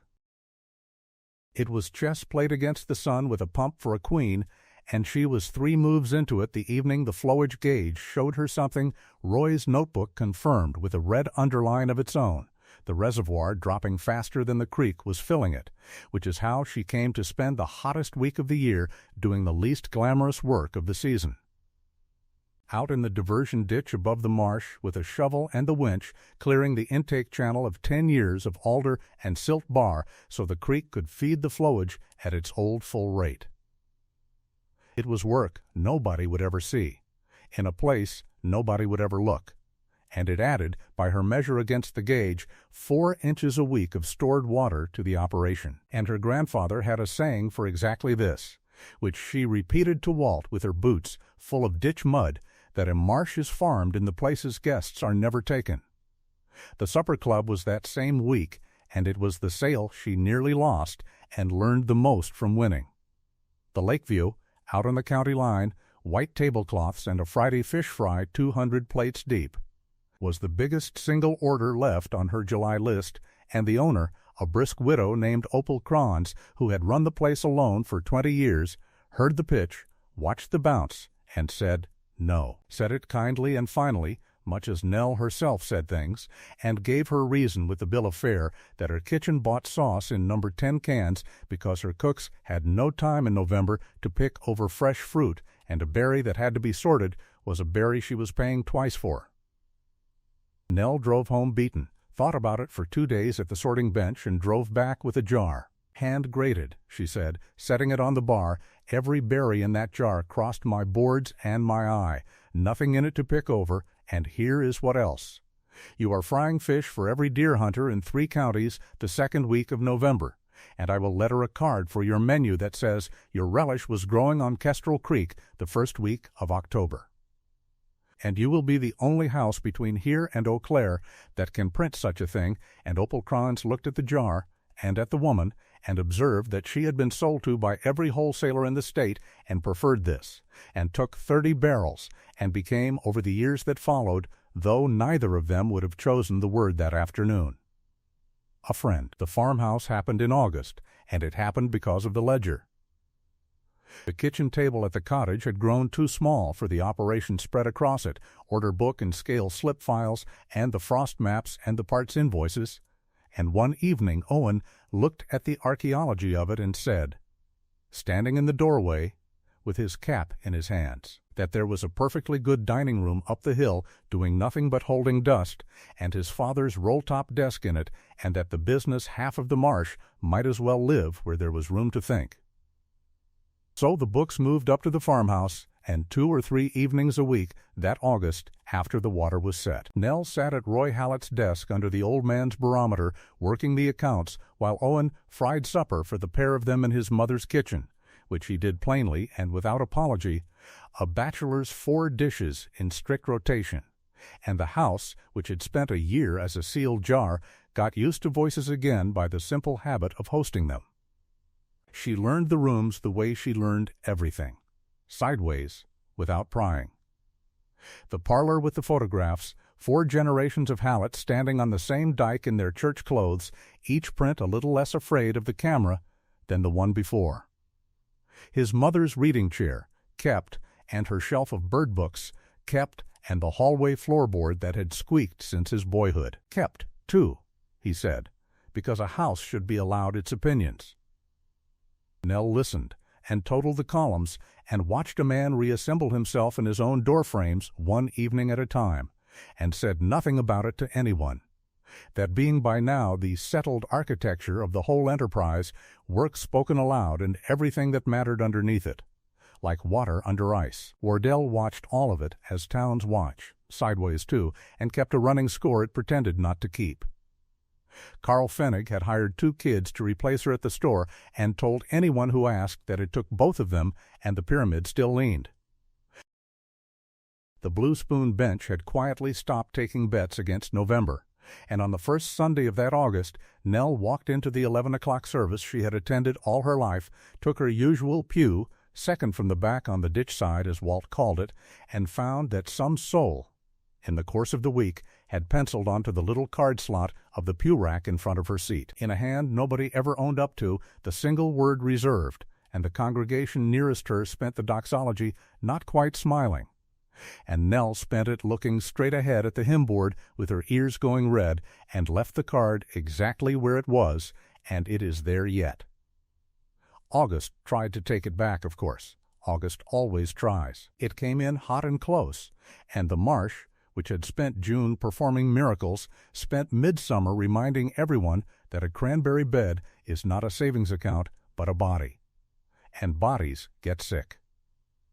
Nell walked the beds every second morning with a sweep net 50 passes low through the vines, just as her grandfather had taught her before she understood. It was work. And on the 9th of August, the net came up wrong. 3 small drab moths where there should have been none, and when she got down and began turning berries in the low Stevens bed, she found what she was dreading, the pinhole stings, and, on a dozen fruit, the tiny flat eggs of the cranberry fruitworm laid neat as shirt buttons at the blossom end. Fruitworm is the quiet thief of cranberry country. The larva bores in at the stem, hollows a berry, silks it to its neighbors, and moves down the row eating your November 3 and 4 berries at a time, and a bad outbreak caught late can cost a bed 1/3 of its crop, and there was no version of Nell's numbers that survived 1/3. She did what the old Marshes did before chemistry and after it. She counted, first, because her grandfather's rule was that you never spend money on a fright, only on a number, and the number came back real, but local. The infestation riding the 2 warm high beds and barely present along the cold east line where the spring seeps kept the nights cool. So she treated the 2 hot beds and only those. Hired the sprayer rig from the co-op for a single afternoon with money that had been meant for her own winter coat, timed it off the egg hatch by the extension bulletin's degree day table, close enough to catch the larvae at the door, late enough to spare every bumblebee, done after 7 in the evening when the bees had gone home to the dikes. And then, because a poison you don't need is just a bill with a smell, she defended the rest of the marsh the free way, kept the good beds picked clean of the first silked berry clusters on her morning walks, pinching them off and carrying them out in a bread bag in her coat pocket, 4,000 berries sacrificed by hand across 3 weeks to keep 1,000,000 safe. Walt bet her a Sunday dinner she couldn't hold the loss under 5%.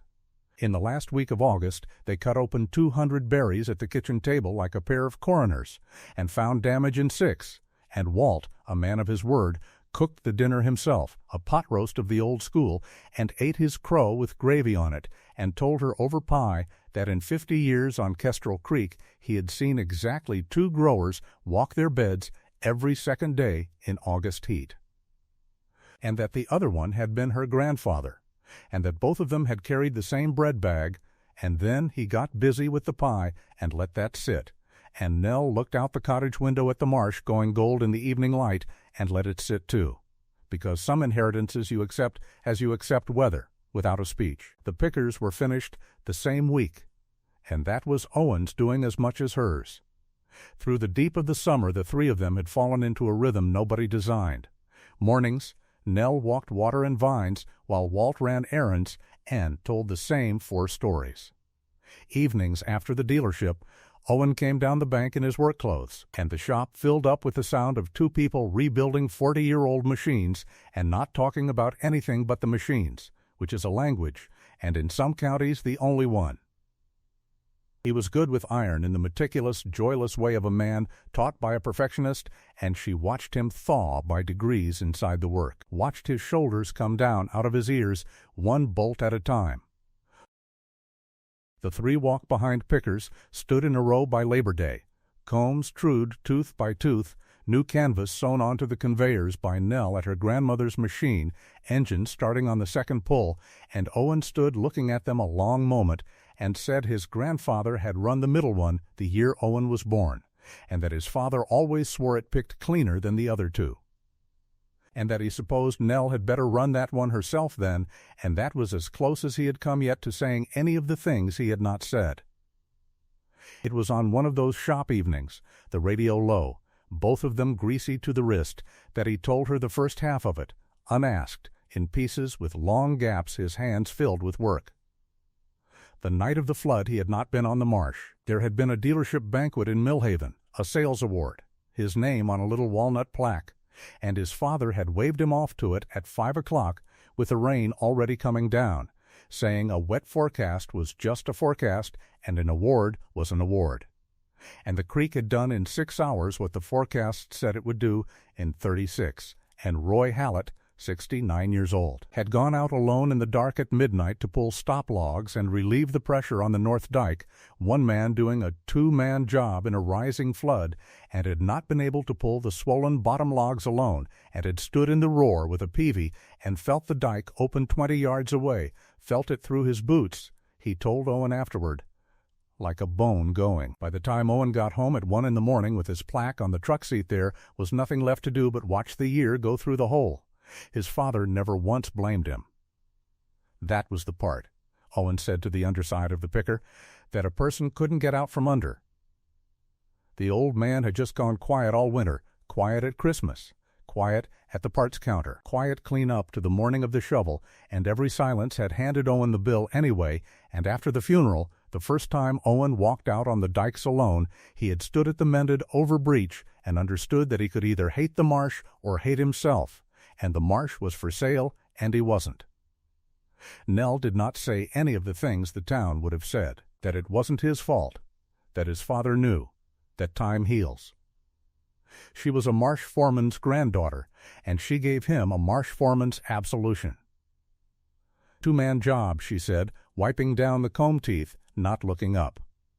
The boards or the banquet, either way he was alone at that flume. That's not a son's failing. That's an understaffed marsh. It killed men when my grandfather was young, and it nearly got me in May, and the only cure anybody's ever found for it is the one this place has got now." He did look up then. "What's that?" "More hands," said Nell, and hit the light over the bench, and that was the whole sermon, and it worked, as short ones do. September came in cool and blue, and the marsh turned toward glory. Cranberry's color from the outside of the fruit and the inside of the calendar both. The pigment coming up with the cold nights, and every clear evening in the 40s now was painting the east beds a deeper red. The pale pinks of Labor Day going to fire engine. The fire engine going toward that dark arterial crimson the fresh buyers pay for. And Nell walked the dikes at dusk through beds that looked, when the low sun got across them, like something quietly burning. The set had held. The size had come on with the August heat and 2 clean inches of September rain. She ran her yield squares again mid-month and stopped cutting the number by 1/10, because the marsh had earned its own numbers now.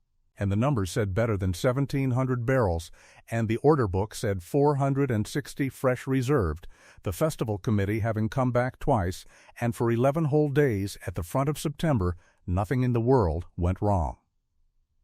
It was the radio that ended that, on a Tuesday, with the supper dishes still wet. The remains of a Gulf hurricane, the announcer said in the bored voice they use for other counties' catastrophes, had come up the valley of the Mississippi and was expected to stall over central Wisconsin by Thursday night, with rainfall amounts of 4 to 7 inches possible over the Kestrel Creek watershed.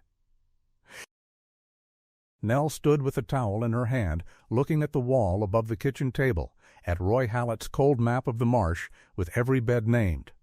And the thing about the moment that she would remember all her life was the quiet, the dishes ticking in the rack, the furnace clicking, the marsh lying huge and helpless and nearly harvested in the dark outside the window, and 11 months of 2 families' work strung on the one question the radio could not answer, which was whether a dike built in April by a woman the county had laughed at was better than the dike the creek had already eaten once.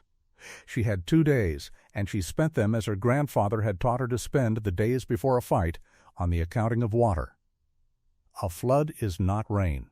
A flood is storage, and a marsh is nothing in this world but a machine for storing and moving water, and a machine can be aimed. Wednesday at dawn Nell pulled stop logs at the new flume and began drawing the flowage down. 2 feet of freeboard, bought an inch an hour, thousands of gallons a minute walking politely downstream ahead of the storm instead of arriving with it. And she ran every ditch on the property down to its knees, opened the laterals, set the gates on the dead west beds to take water and hold it, 40 acres of ruined ground suddenly promoted, in the season's best joke, to the job of bathtub. If the creek came calling, she meant to have somewhere to put it. Walt hauled 60 sacks of sand from the pit, and they staged them on pallets at the 3 places Roy's notebook and her own April memory agreed the system was youngest: the new fill at the north breach, the old south culvert under the marsh road, and the shoulder where new dike tied into old. Because a repair never fails in its middle. It fails at its seams. Owen took Thursday and Friday off the dealership without being asked, and Dale Vetter, handing him the time slip, said tell her to watch the culvert, quiet, without looking up, which was, though neither man marked it, the first brick out of the wall of the coffee bench. The rain started Thursday at 4 in the afternoon, mannerly as a guest, and by 10 it had stopped being mannerly. It came in ropes, in freight, the yard light a smear, the marsh road running like a creek itself, and the 3 of them stood watch in shifts out of the pump house with lanterns and rain gear and the big thermos, listening to Kestrel Creek clear its throat and begin to talk in the voice Nell had heard about all her life and never heard. The flood voice. A low, steady freight train, mutter, with no gaps in it. By 2 in the morning, the creek gauge at the county bridge, when Owen drove out to shine his headlights on it, stood higher than any October mark on the board, and the flowage, drawn down 2 feet in advance, had taken back every inch of the loan, and the water stood at the top of the new flume with all boards in and the overflow sheeting wide and white over the spillway crest, exactly as built, exactly as drawn in a dead man's pencil in a cedar box. The new dike did not so much as sweat. Nell walked it in the roar with a lantern every hour, boots sinking to the ankle in the sodden crown, watching the clay core her own hands had keyed to hardpan hold 4 feet of head like a courthouse wall, and if there had been light and leisure to see her face just then, a person would have seen something the Blue Spoon had never once imagined onto it, which was not softness at all. It was the culvert that tried to kill them, exactly as Dale Vetter had said it would, and that Dale had earned his seat at the vindication by saying it should be remembered in Wardell longer than it will be. At 3 in the morning, Walt's lantern found the boil, a fist of muddy water standing up off the toe of the Marsh Road embankment on the downstream side, pulsing like a spring, and any child of the dikes knew what it meant. The flood had found a thread through the old culvert bedding and was mining it wider every minute, and when it won, the road would open and the creek would pour down the throat of it into the east beds with the whole harvest standing in the vines. You do not fight a boil by plugging it. Water under pressure always wins the argument with a cork. You fight it by giving it a taller column to climb, a sandbag ring built around the boil like a well casing until the water standing inside the ring weighs enough to push back. And that is grave-digging work in a downpour. 60-pound sacks swung low and lapped like brick. And there were 3 of them, one with a bad hip, against a creek with a hurricane behind it. They were 11 bags in when the lights came down the Marsh Road. 4 sets of headlights, high and yellow through the rain, and for one cold moment Nell thought of county barricades and evacuation orders, and then the first truck swung broadside, and she read the lettering on the door. Bus Cranberry Company, and men were coming out of the crew doors in rain gear with bag hooks in their hands. 6 of them, 8, and Harlan Buss himself in a sou'wester like a lake captain, shouting something the rain took away, and what he was shouting as he came down the embankment with a sandbag on his own shoulder at 66 years old was, "Where do you want them?" Nobody ever agreed afterward on who had called him. Walt swore he hadn't.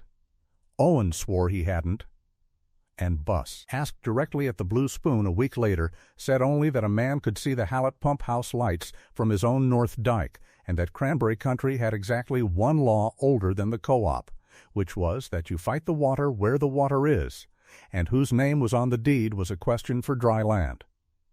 They ringed the boil in 40 minutes, 3 courses, then 5. The muddy fist climbing the inside of the casing and slowing, standing finally 2 feet up in its sandbag well, pushing against its own weight, clearing from brown to tea to almost nothing, beaten, and the 12 of them stood around it in the pouring dark like mourners around a font too blown to speak, and Harlan Buss looked across the ring at the big woman with the lantern, mud to her collarbone, 40 acres of live crop at her back, and said the first installment of what he would finish saying in November. "Your granddad rung a boil with me on this same road the year I turned 20, he said. Took us all night, and we lost the road anyway.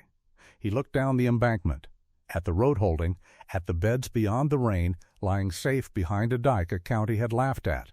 Whatever happens to that note, Sorensen, you tell whoever asks that Harlan Buss said the water lost this one." The storm broke Saturday noon. Kestrel Creek crested at the second highest mark in the memory of the county bridge and went down grumbling, and the sun came out on a marsh that had taken 5½ inches of rain and held every foot of dike, drained its beds sharp through the new flume in 30 hours, spent its dead west acres as storage precisely as designed, and lost, by Nell's count on the Monday, not 1 barrel in 100. Down the valley there were marshes that could not say the same, and the receiving station bulletin that week carried the co-op's sympathy and, in the same paragraph, the news every grower on the creek could read between the lines of, that with the state's crop shorted by flood, the surplus price would firm before harvest. It firmed to $14. The wider world, having tried all year to drown Nell Sorensen, had finally overreached and drowned the market's glut instead, and she sat at the kitchen table with the pencil and ran the November figures one more time. 1,300 wet barrels at 14 instead of 11, and the number at the bottom of the page came up past salvation and into daylight. And she put the pencil down and sat looking at it for a while, and then she went out and topped off the diesel in the frost pump, because the season was not over and the sky was going clear and cold, and a berry that has survived a hurricane can still be lost to one quiet, freezing night the week before it is picked. Owen came down that evening and found her on the dike in the sunset, checking sprinkler heads with the wrench in her coat pocket, and he fell in beside her without a word, and they walked the whole east line together in the long red light, the beds glowing at their feet, the tamaracks going gold along the windbreak, the first skeins of geese moving south high over the flowage. And at the far corner, where the new dike tied into the old and both had held, he stopped and stood looking back across the water at the whole of it, the marsh his family had cut out of a wet wilderness a century ago, drowned one October night, given up for dead by everyone including him, and now lying red and rescued in the evening sun, because a woman the town had priced at nothing had refused to agree with the town. He did not make a speech. He was not built for them, and she would have distrusted one. He picked a single berry from the bed at his feet, one deep crimson berry from vines his great-grandfather had set, and he held it out on his open palm and dropped it onto the flat top of the dike stone by the flume, and it bounced, high and clean and sound, the way the good ones answer. And he caught it out of the air and put it in his shirt pocket, over his heart, like a man pocketing a watch that has come back from the shop keeping time, and what he said was, Dad would have liked to have seen the boards hold. And what Nell said, because it was true and because it was all there was to say, was, they did though. Whether he saw it or not, they held. Harvest began 9 days later. The frost came first, because October in that country keeps an old promise to test every grower once. On the 4th of the month the wind went around to the northwest and died at dusk, the sky rang clean as a bell, and by 9 in the evening the pump-house thermometer had shed 10 degrees, and Roy's red-lined bed by the pump-house was reading 33, with midnight still 3 hours off. A ripe berry is tougher than a Maybud. It will ride out a brief kiss of 28 or so. But a long night in the middle 20s will soften a crop in the field, freeze it and break it down cell by cell so that it goes to mush in the box 3 days later, and there is no market, fresh or wet, for a marsh of thawed pudding. Nell had known it was coming since the geese at sunset. This time there was no waiting and no terror. The intake sat clean behind Walt's cedar boom. The rebuilt foot valve held prime like a jar lid, and when she brought the diesel up at 11, the 60 heads stood up together on the first try, and the night settled into the long, cold, vigilant hum of water being turned into armor. Owen stayed. There was no longer any story either of them told about why. They walked the dikes in turns, an hour on, an hour thawing in the pump-house with the thermos, and through the deep of the night the air went to 25, and the marsh made ice 2 inches thick over every vine and berry on the property, and the low-bed alarm never once opened its mouth, because the woman who set it had built the night to keep it quiet. Dawn came up into a stillness with the whole east marsh cased in glass, and this time there were 2 of them on the dike to see the sun take it. 12 acres of encased fruit going up all at once like a struck chandelier, red glowing through the melting silver, the casts loosening and sliding and chiming down, and neither of them said one word, because there are mornings that do not owe anybody a caption. Then the ice was gone by 10. The vines drank the melt, the sun held, a drying wind came up out of the south like a hired man showing up sober, and dry harvest began the next morning. It went 11 days, and Wardell talked about it for years. Dry picking is the old religion, and the old religion is work. You wait for the dew to burn off, because fresh fruit must go into the sack dry, or it will not keep, and then you fire the walk-behinds, and you walk. Up one bed and down it, the steel calm riding through the vines, the reel turning the fruit up into the canvas, the burlap filling at your hips 60 pounds at a time, and the machine, as Walt had truly said, beating you like a rented mule from both ends of the day. Nell ran her grandfather's middle picker. Owen ran the left one. And Walt who had no business doing any of it, ran the third for 2 aching, gleeful days, until Nell caught him gray-faced at the noon break, lied to him that the sorting shed was falling behind, and reassigned him to a stool at the bounce boards with the authority of a woman who had been managing proud old men since she was 8. The shed was the surprise. She had planned to grade the fruit herself, nights. The two of them and Walt at the old sorting mill with its stepped bounce boards, the sound berries hopping their way downboard to board into the boxes, the soft ones lying where they fell for the sharp-eyed to sweep away 100 small thunderstorms of fruit an hour.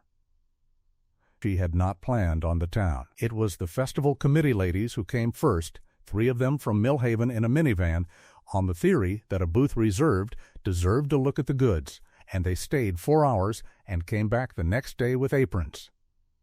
Then Carl Pfennig sent the produce kid out on the clock with a note that said, "Consider it an investment in my shelf space."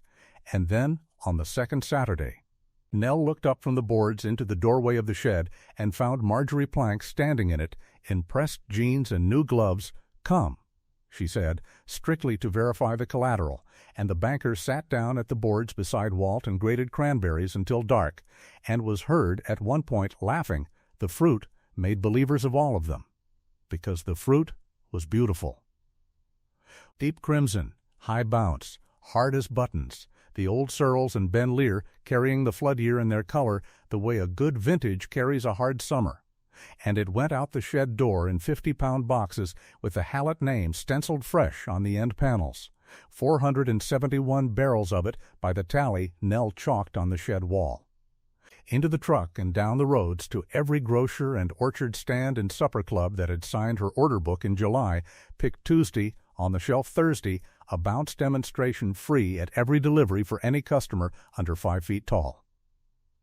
The Millhaven Harvest Festival booth sold out by 2 in the afternoon both days, and the second day the line had people in it from towns Nell had never sold to, holding empty pint boxes from the first day like tickets. And a wholesale buyer from a grocery chain out of Eau Claire stood in that line for 40 minutes to hand her a card and say the words "next season," which Nell put in the cedar box that night like a pressed flower. The fresh money came in at $59 a barrel, blended across the orders. $27,000 and some odd $100, minus boxes, fuel, and the festival fee, and she wrote the figure into the notebook at the kitchen table with Owen and Walt drinking coffee across from her, and none of the 3 of them said anything at all for a moment, because the number on the page was bigger than the note all by itself before one wet berry had left the marsh. And then Walt, who had waited 50 years to be present for a sentence like the one he now delivered, set down his cup and said, "Well, I guess the bake sale went all right." The wet harvest took 6 days, and it was the show the town had been waiting for without knowing it, the one the postcards are made of, and half of Wardell found a reason to drive the Millhaven Road that week and slow down along the marsh. It nearly did not happen on time, and the trouble came from the one direction Nell had not fortified, which was the co-op's own calendar. The receiving station at Millhaven ran its processing beds on a schedule set by the freezer contracts in the rapids, and it published, the second week of October, the date past which it would not take another wet load. The 16th, hard, because after that the plant switched to a different grower pool 2 counties south, and the trucks would roll no more up the Kestrel Creek Road. Nell had 1,300 barrels of processing fruit still standing in the water when that bulletin came.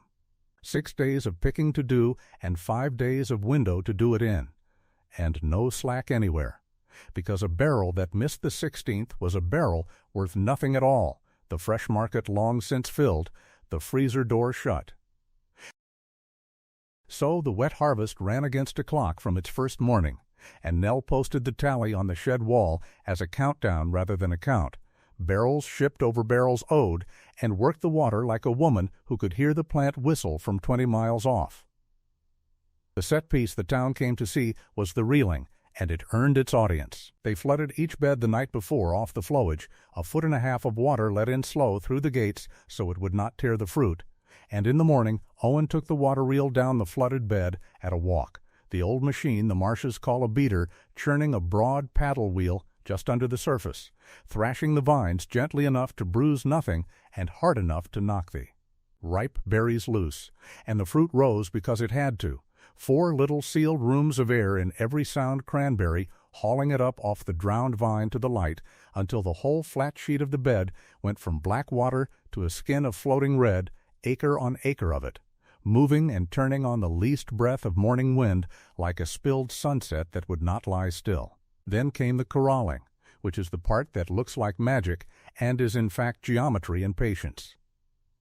Nell and the crew walked the dikes paying out the boom, a long floating string of foam log linked end to end, dropping it in a wide loose ring around the floating fruit, and then closing it, hand over hand, weighting the shallow margins in chest waders, herding a whole bed's crop into a shrinking crimson raft and driving it slowly down the water toward the elevator at the low corner.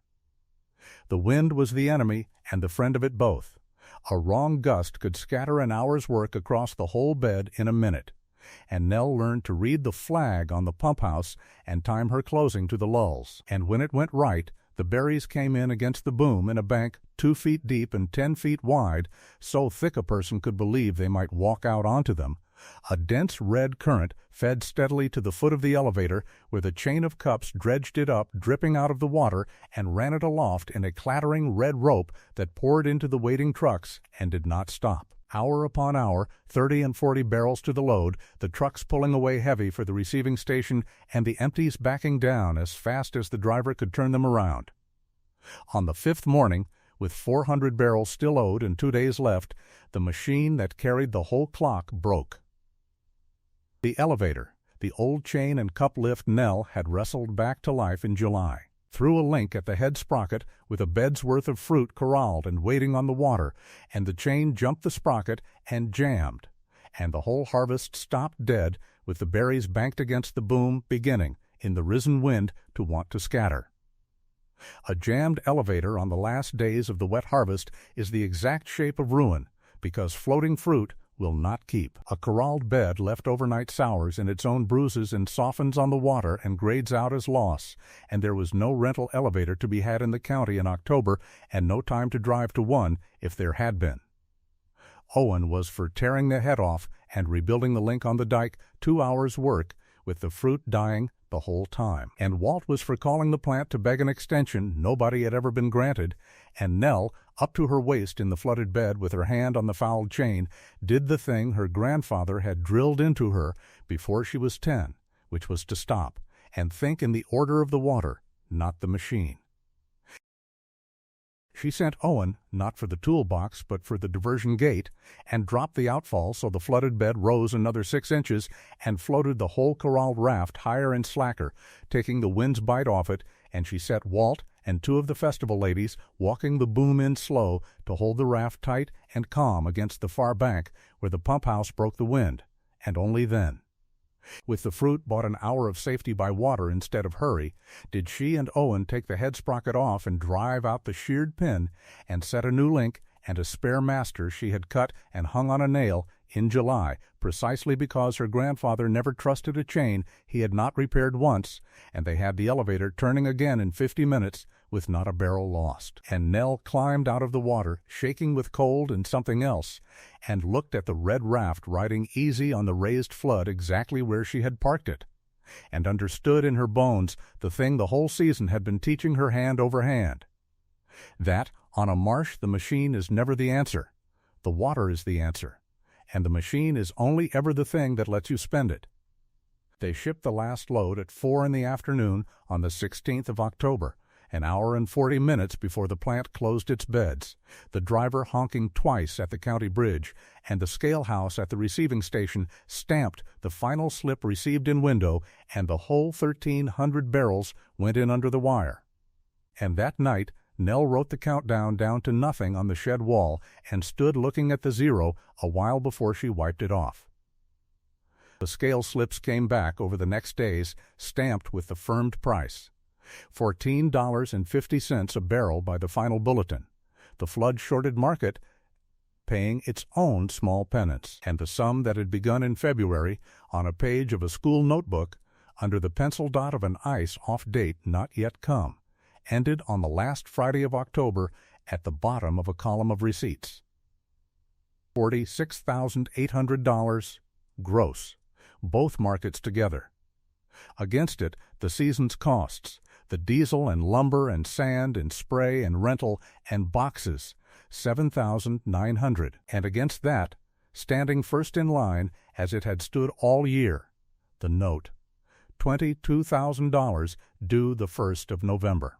Nell Sorensen closed the notebook, sat back, and looked at the two men at her kitchen table, at the old one who had signed on for $1 over bus wages and a promised dinner, and at the younger one who had once told her on a cold porch that the marsh was a thing that ate hallets, and she said, in the flat, friendly, unhurried voice she had used on the whole doubting world since February, "Monday morning, I believe I'd like to go to the bank." They went to the bank on Monday, the 28th of October, 4 days ahead of the deadline, and Nell wore her one good dress and carried the notebook, and Owen wore his father's tie and carried the cashier's check, and Marjorie Plank received them in the office, where she had once explained risk profiles to a woman she believed to be a casualty in progress. She read the check twice. She called for the file herself, rather than sending the assistant, and she stamped the note paid across its face with the particular unhurried firmness that bankers reserve for documents they had privately filed under loss. And then Marjorie Plank, who had not apologized to anyone on business premises in the memory of her own staff, squared the file, folded her hands on it, and did it. "I moved this file toward the foreclosure tray in August," she said. "I want you to know that, because you'd hear it eventually in this town, and I'd rather you heard it from me with the stamp already wet. I looked at your ledger and I saw your grandfather's hand, and I lent it no weight, because I have spent 30 years watching sentiment lose to water in this county, and I called it sentiment. It was not sentiment. It was the best season of agriculture I have witnessed since I have held this desk, and I was wrong about that marsh, and I was wrong about you." She slid a fresh folder across the desk. Inside was an operating line for the next season, pre-approved, at the rate the bank quoted the bus operation, and she watched Nell read the figure and said, "First Community would like to be the Hallett Marshes Bank for the next 40 years. You may tell your grandfather's ledger I said so." The Blue Spoon got its turn on Wednesday, because life is occasionally exactly as satisfying as it ought to be. Nell had stopped in for pie and coffee like any citizen, and the bench was full, and Dale Vedder stood up from his stool with his cup in his hand, and the counter went quiet as a school goes quiet when the principal clears his throat. "I said a thing in this room in March," Dale said, "to the room rather than to her, because confessions in Wardell are delivered to the congregation. Some of you were here. I said that woman was built for the bake sale and not the bog, and that she'd cry twice and quit by Memorial Day, and I have been reminded of it roughly weekly ever since by every man in this room who laughed at the time. None of whom, I will point out, said anything smarter." He turned to Nell. "You moved more dike than my dozer driver believed, and you kept a crop alive through the worst water year on this creek since I was a boy, and my culvert warning was the one useful thing I contributed, and you even paid me rental for the privilege. The pie's on me. The pie is on me until further notice, and if that machine shed of yours ever needs parts at cost, the parts are at cost, and I was wrong, and that's all I have to say." He sat down to a low rumble of assent, and old men who had laughed in March raised their cups and inch off their saucers in her direction, which in the currency of that county is a parade with a marching band, and the waitress brought the pie and would not let her pay for the coffee either. Gunner Rowe conceded first, and he did it in the only currency a grower respects, which is his own beds. He had watched the whole thing over the boundary dike all season, the sanding on the ice, the flume, the frost nights when the Hallett heads ran till dawn, the reeling that drew half the county down the road. And he had said less and less as the summer went, and when his own harvest came in that October, it came in 10% short on set, a soft crop of small fruit that grated down at the plant. The same crop he had grown every year by the salesman's calendar and never once questioned. He came over the dike again the last week of the month, on foot as before, hands in his pockets as before. But he came differently, and he stood a while watching Nell draw the harvest flood off the final bed before he said what he had walked over to say. He had run his beds the way his father ran them and the way the co-op man told him, and his set had been sliding 4 years running, and he had blamed the weather and the bees and the price. And then he had spent a summer watching a woman the county had written off dissect a drowned bog, down to the sourness of the peat and the buds on the upright, and the fall of an inch of water in 100 feet, and take a wreck he had privately buried and bring it in fatter and redder and sounder than his own untouched 60 acres, and a man could stand only so much of that, he said. Before he had to admit that the difference between the two marshes was not the weather. I told my wife in May you would throw a dead man's money down a hole, Gunner Rowe said, looking at the water and not at her, in the grower's way. You want to know the truth, I told half the county. I was wrong, and I have been wrong about my own ground longer than that, and I would take it as a neighbor's kindness if you would walk my east beds with me in March and tell me what I have been too proud to have somebody tell me. Nell said she would, and meant it, and did, and that spring she stood in Gunner Rowe's beds and showed him the thatch grown deep from 8 years unsanded, the fruit ripening in its own shade. The ground crept sweet from a limestone road grade his father had cut too close, and told him each of it straight in the flat friendly voice, and Gunner Rowe, who had never taken advice from a living soul, took hers and sanded and cut his drains to grade, and his set came back the second year. And he told the co-op wayline about it himself, unprompted, which for a quiet man was a louder concession than any speech, and the two marshes shared the diversion water hour for hour on paper for the next 40 years and never once quarreled over it again. But the concession that mattered came on Friday, on the marsh itself, because Harlan Buss was too much of what he was to do it anywhere but standing on the ground he had been wrong about. He drove out at the end of the afternoon while Nell and Owen were pulling boards to draw the last harvest flood off the final bed, and he came down the bank in his wool coat and stood watching the water walk out through the flume her hands had built, the red-brown beds emerging wet and stripped and alive, ready for their winter, and he took his hat off, which nobody on Kestrel Creek had ever seen him do on a business call, and he said it plainly, like a man paying a bill he had audited and found correct. I was wrong about this marsh. This is smart farming. He put the hat back on. I don't say that easy, so I'll say the rest while I'm at it. I told you in March the water rights were worth more than the vines, and that was true right up until you proved the vines could do this, and now it isn't, and a man who can't update his own arithmetic has no business running 200 acres. My offer to Hallett is withdrawn, permanently, in writing, Monday. And I've got a farm stand at my home place moves more traffic than that festival ever will, and no fresh fruit to put on it because I quit dry picking the year gas hit $1, so here's what I drove out to ask. 200 boxes next fall. Your grade. Your price within reason. My stand. Your name on the label, not mine. And in March, when you prune, I'd take it as a favor if you'd walk my north beds with me, because my keeping quality's been sliding 3 years and my foreman says it's the weather, and I watched a big girl in a church dress tell me in my own dooryard that the weather is just the excuse water gives to people who've stopped standing at the boards, or words to that effect, and I've thought about it since.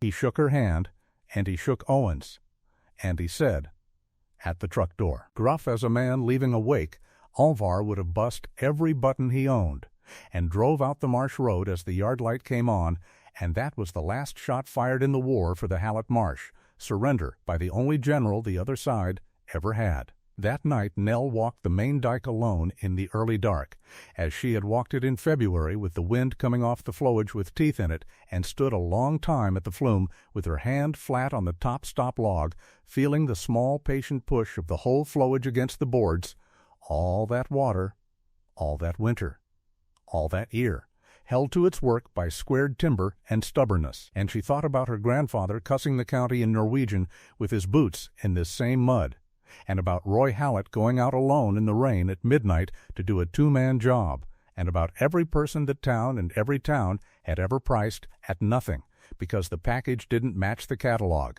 and she said the things she had carried unsaid since the morning she knelt in the dead vines. With a green ring under her thumbnail said it out loud, to the marsh, because the marsh had earned it and no one else was owed it. Water doesn't decide what drowns and what grows. The one standing at the boards decides. Then she went in and made supper, because it was Friday, and Walt was coming, and there was a pot roast to get on, and a pie in the oven, and a table to set for 3. And some victories are exactly the size of a lit kitchen window on a marsh road in the dark, which is to say, from the right distance, enormous. The split, when the last receiving check cleared in the second week of November, came to a little over $8,000 to each name on the lease after the note and the costs. And Owen Hallett looked at his half for 2 days and then did the thing that told Nell more about him than the whole year had. He drove to Millhaven, sat with the lawyer his father had used for 40 years, and came back with a manila envelope that he set on the cottage table on a Sunday afternoon next to the pie, with the ceremony of a man setting down a live animal. It was not a renewal of the lease. It was a partnership, not crop shares, the ground itself, an undivided half-interest in the Hallett Marsh, the beds, the flowage rights Harlan Buss had valued above the vines, the buildings, the name, transferred for consideration of $1, and, the document said, in the old lawyer's dry hand that could not entirely hide its own opinion. Services already rendered beyond valuation. Nell read it twice and put it down and looked at him. "This isn't arithmetic, Owen. It's the only arithmetic there is," he said. "My family cut that marsh out of a swamp in my great-grandfather's time, and in 100 years it never once belonged to the people who kept it alive. Your grandfather gave it 41 years and drew wages. His granddaughter gave it everything she had in the world, while the man who held the deed sat in town feeling sorry for himself. And if I let that stand as every generation before me let it stand, then the flood was right about this family. Dad would sign it. I'd like to think he's somewhere being smug that I thought of it first." He slid the pen across the table. "Half of it eats you, half of it's yours. That's the whole clause." She signed. Walt witnessed, writing his name slow and proud as a man signing a treaty. And then he demanded pie on the grounds that historic occasions required it, and got it. And that was the entire ceremony. 3 people and a dog-eared dollar bill that Owen took out of his wallet and flattened on the table and made her formally accept, and which Nell framed later in the kitchen, where the town would spend the next 50 years asking about it. The other thing happened in December at the flooding of the marsh, and no one witnessed it at all. Setting the winter flood is the year's last chore, and its gentlest. The beds sealed under their protective water to freeze in for the dark months, safe from the wind that had killed the middle acres the winter before, and they did it together on a still gray afternoon with the first real snow riding the air, walking the dikes one last time, dropping the stop logs slot by slot. Hers the hands on the boards at the big flume, his the count of inches, the flowage walking obediently in over the sleeping vines bed by bed until the whole East Marsh lay glassing over in the dusk, put to bed by the 2 of them like something jointly loved. At the last gate the wind took a strand of hair out of her braid and laid it across her face, and Owen Hallett reached over and tucked it back behind her ear with one cold, careful, work-split knuckle. The first time in 11 months he had touched her for any reason that was not machinery or survival, and then he stood there with his hand still half raised. A man who had come to the end of every prepared remark he had ever owned. "You'll be wanting to stay on at the cottage," he said finally, looking at the water. "Through the winter. Being partners now." It was not a question. Nell watched the marsh disappearing under its bright lid, the snow beginning to find the tamaracks, the yard light coming on gold up at the farmhouse where one window had burned alone for a year, and she answered the question he had actually asked, the one buried under the other one the way Liv Vine hides under silt, because she had been fluent in this man since May. "No," she said, "I don't believe I will." And she took his raised hand out of the air and held it, and stood with him on the dike in the falling snow while the water rose over the ear behind them, and the farmhouse light up the hill looked, from where they stood, exactly like something worth walking toward, and that was all either of them ever told anybody about it, and it was enough. Because Wardell is a small town, and by the following Friday the Blue Spoon had them married in June, which for once put the coffee bench only 7 months ahead of the facts. He proposed in February, out on the ice, which everyone later agreed was the only place it could decently have happened. They were sanding, the two of them and Walt, the spreader ticking behind the plow truck, laying the winter's blanket over beds that would wake in April younger than they slept, and at the noon break, out in the middle of the white marsh, with the thermoses steaming, and Walt ostentatiously fascinated by something in the opposite direction, Owen took off his glove, and took out of his coat pocket a ring that had been his grandmother's, and could not manage one entire sentence of the several he had rehearsed, and did not need to. She said yes before the silence embarrassed anyone. Walt claimed afterward to have heard nothing, seen nothing, and known everything since August, all three of which were true.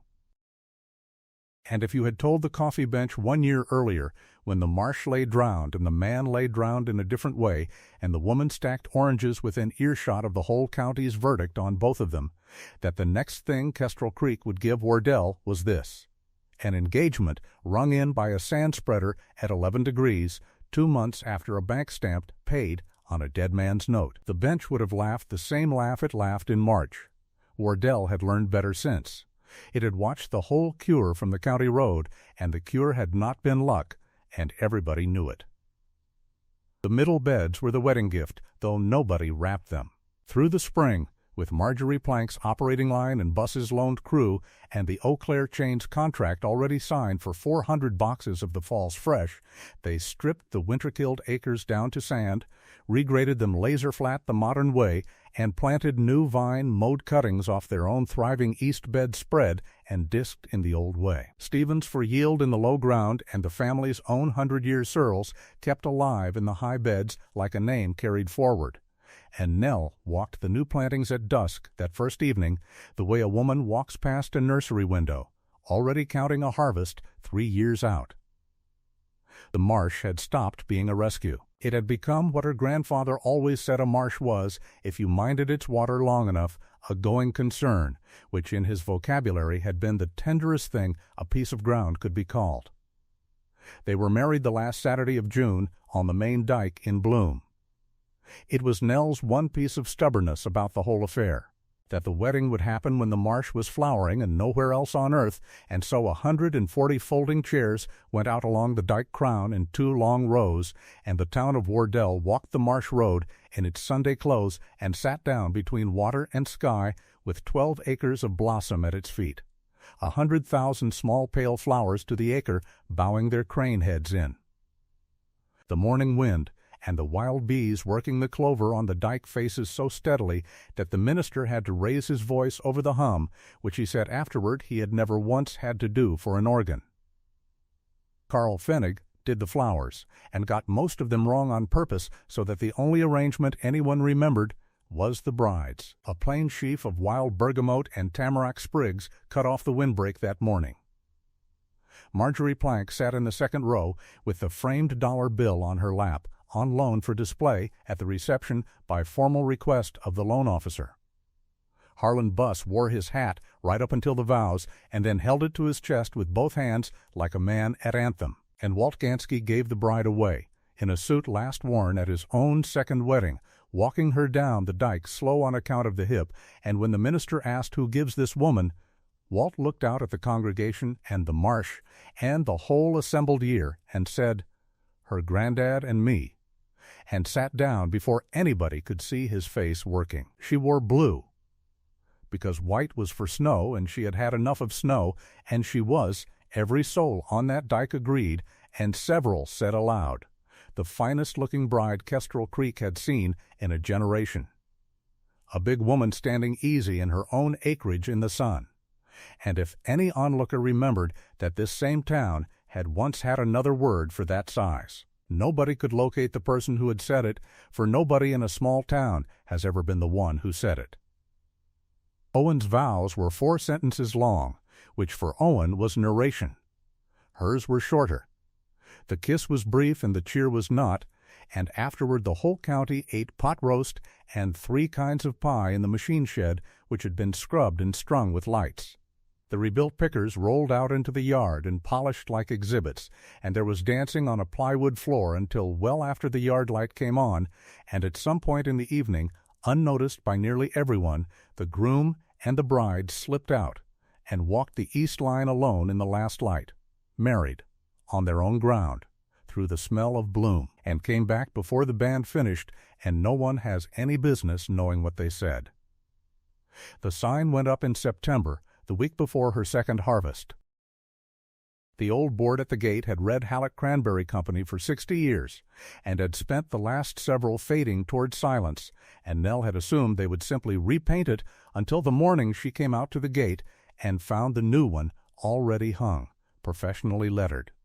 Owen standing beside it, with the manner of a man presenting his one prepared surprise of the decade. Hallett and Sorensen Cranberry Company, it said, established before either name could argue, and underneath, in smaller letters that made her put her hand over her mouth, fresh and processed fruit, inquiries welcome, fourth generation and first. The second harvest beat the first by 200 barrels, the east beds fattening on their new sand, and the fresh trade doubled. The Eau Claire chain taking its 400 boxes and asking about next year in the same breath, the Bus Farm stand selling her label at a premium under a hand-painted shelf card that Harlan had lettered himself and would not let anyone tease him about, and that fall, for the first time, the operation hired a real crew for the dry picking. 4 kids from the high school and 2 retired marshmen who came out of the woodwork as old skills do when somebody makes them respectable again, and Nell taught them all the bounce test the first morning, pouring a scatter of berries down the sorting boards while they watched. Because a crew that knows why is worth 2 crews that only know how. She walked Harlan Buss's north beds that March, as promised, and found what she expected to find. A keeping quality problem with a simple biography. Beds that had gone 8 years unsanded because sand costs money in the spring and only pays in the fall. Vines grown into a thatch so deep the fruit ripened in its own shade and carried the rot spores of every unburied leaf of the last decade. She told him so, standing in the wind in his own dooryard in the flat, friendly voice, and Harlan Buss, who had buried 2 agronomists' reports saying gentler versions of the same thing, took it as the whole county now took things from her, straight, and sanded 110 acres on the next winter's ice, and his pack-out grade came back up 2 seasons later. And he told the co-op annual meeting exactly whose medicine had done it, on the record, into a microphone, which for a man of his vintage was roughly equivalent to a statue in the town square. The middle beds, the dead acres, the ones the flood and the winter kill had taken down to gray rope, bore their first full crop 3 autumns after the planting, right on the old schedule. New vine knitting across the sanded flats a runner at a time until the ground that had been the whole town's shorthand for hopeless turned the same September fire as the rest. And the first reel passed down the first reborn bed was driven, by unanimous vote of a crew of 3, by Walt Gansky, aged 75, who claimed the wet spray on his face was entirely mechanical in origin, and was allowed the claim. The years after that ran the way marsh years run, which is to say in circles that only look repetitive to people who have never farmed one. Ice off and sanding, bud break and frost watch, bloom and bees, the long green weight of summer, the September color, the red water of October, the winter flood going on like a lid at Christmas, and every April a new pencil mark inside the pantry door, the column marching down the wood past Alvar's 41 and into a second family's history, in a rounder hand that had gone square. There were bad years mixed in, because there is no other kind of farming. There was the drought summer when the flowage dropped 6 feet and Nell moved irrigation water at midnight like a chess problem for 8 weeks, and the spring a late frost caught the whole county at bloom and took 1/3 of everyone's crop, hers included, sprinklers or no, because some nights the sky simply wins. And there was the November the elevator chain let go with 40 barrels in the cups, and Owen said words on the dike that the crew pretended not to have heard. The difference, and the whole town knew the difference now, was that no bad year on that marsh was ever again mistaken for a verdict. Bad years were weather. The operation was sound, and both names on the sign had stood their share of night water. Their daughter was born on a morning in late June with the bloom on and the bees loud, and they named her June for the obvious reason, and Ingrid for Nell's grandmother, and she grew up exactly as her mother had. A serious child in rubber boots, 2 sizes too big, riding the dike roads on the truck seat between her parents. Learning her multiplication off scale slips and her patience off frost nights.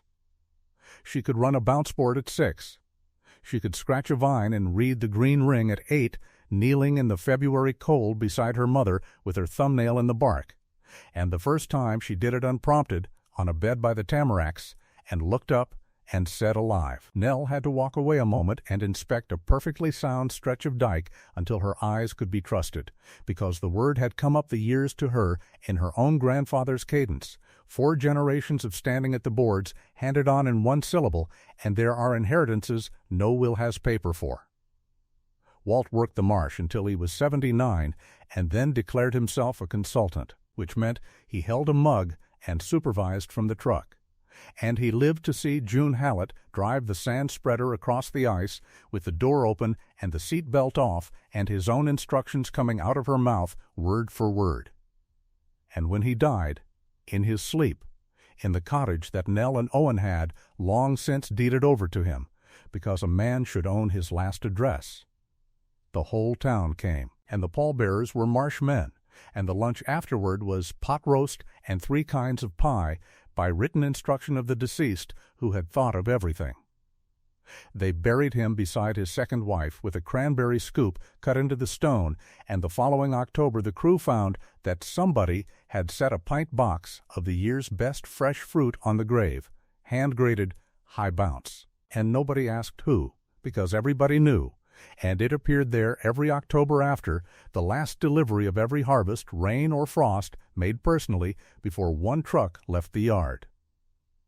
And on an evening a long time on from all of this, an October evening with the harvest in, and the checks banked, and the first winter boards already in the flume, Nell Hallett, who had been Nell Sorensen, who had been the big soft girl at the register, who had been, in the settled opinion of an entire county, too much of everything to be of use to anyone, stood on the main dike of the oldest marsh on Kestrel Creek in the last of the light, and watched her husband and her daughter walking the far bank toward the house, their 2 flashlights not yet needed.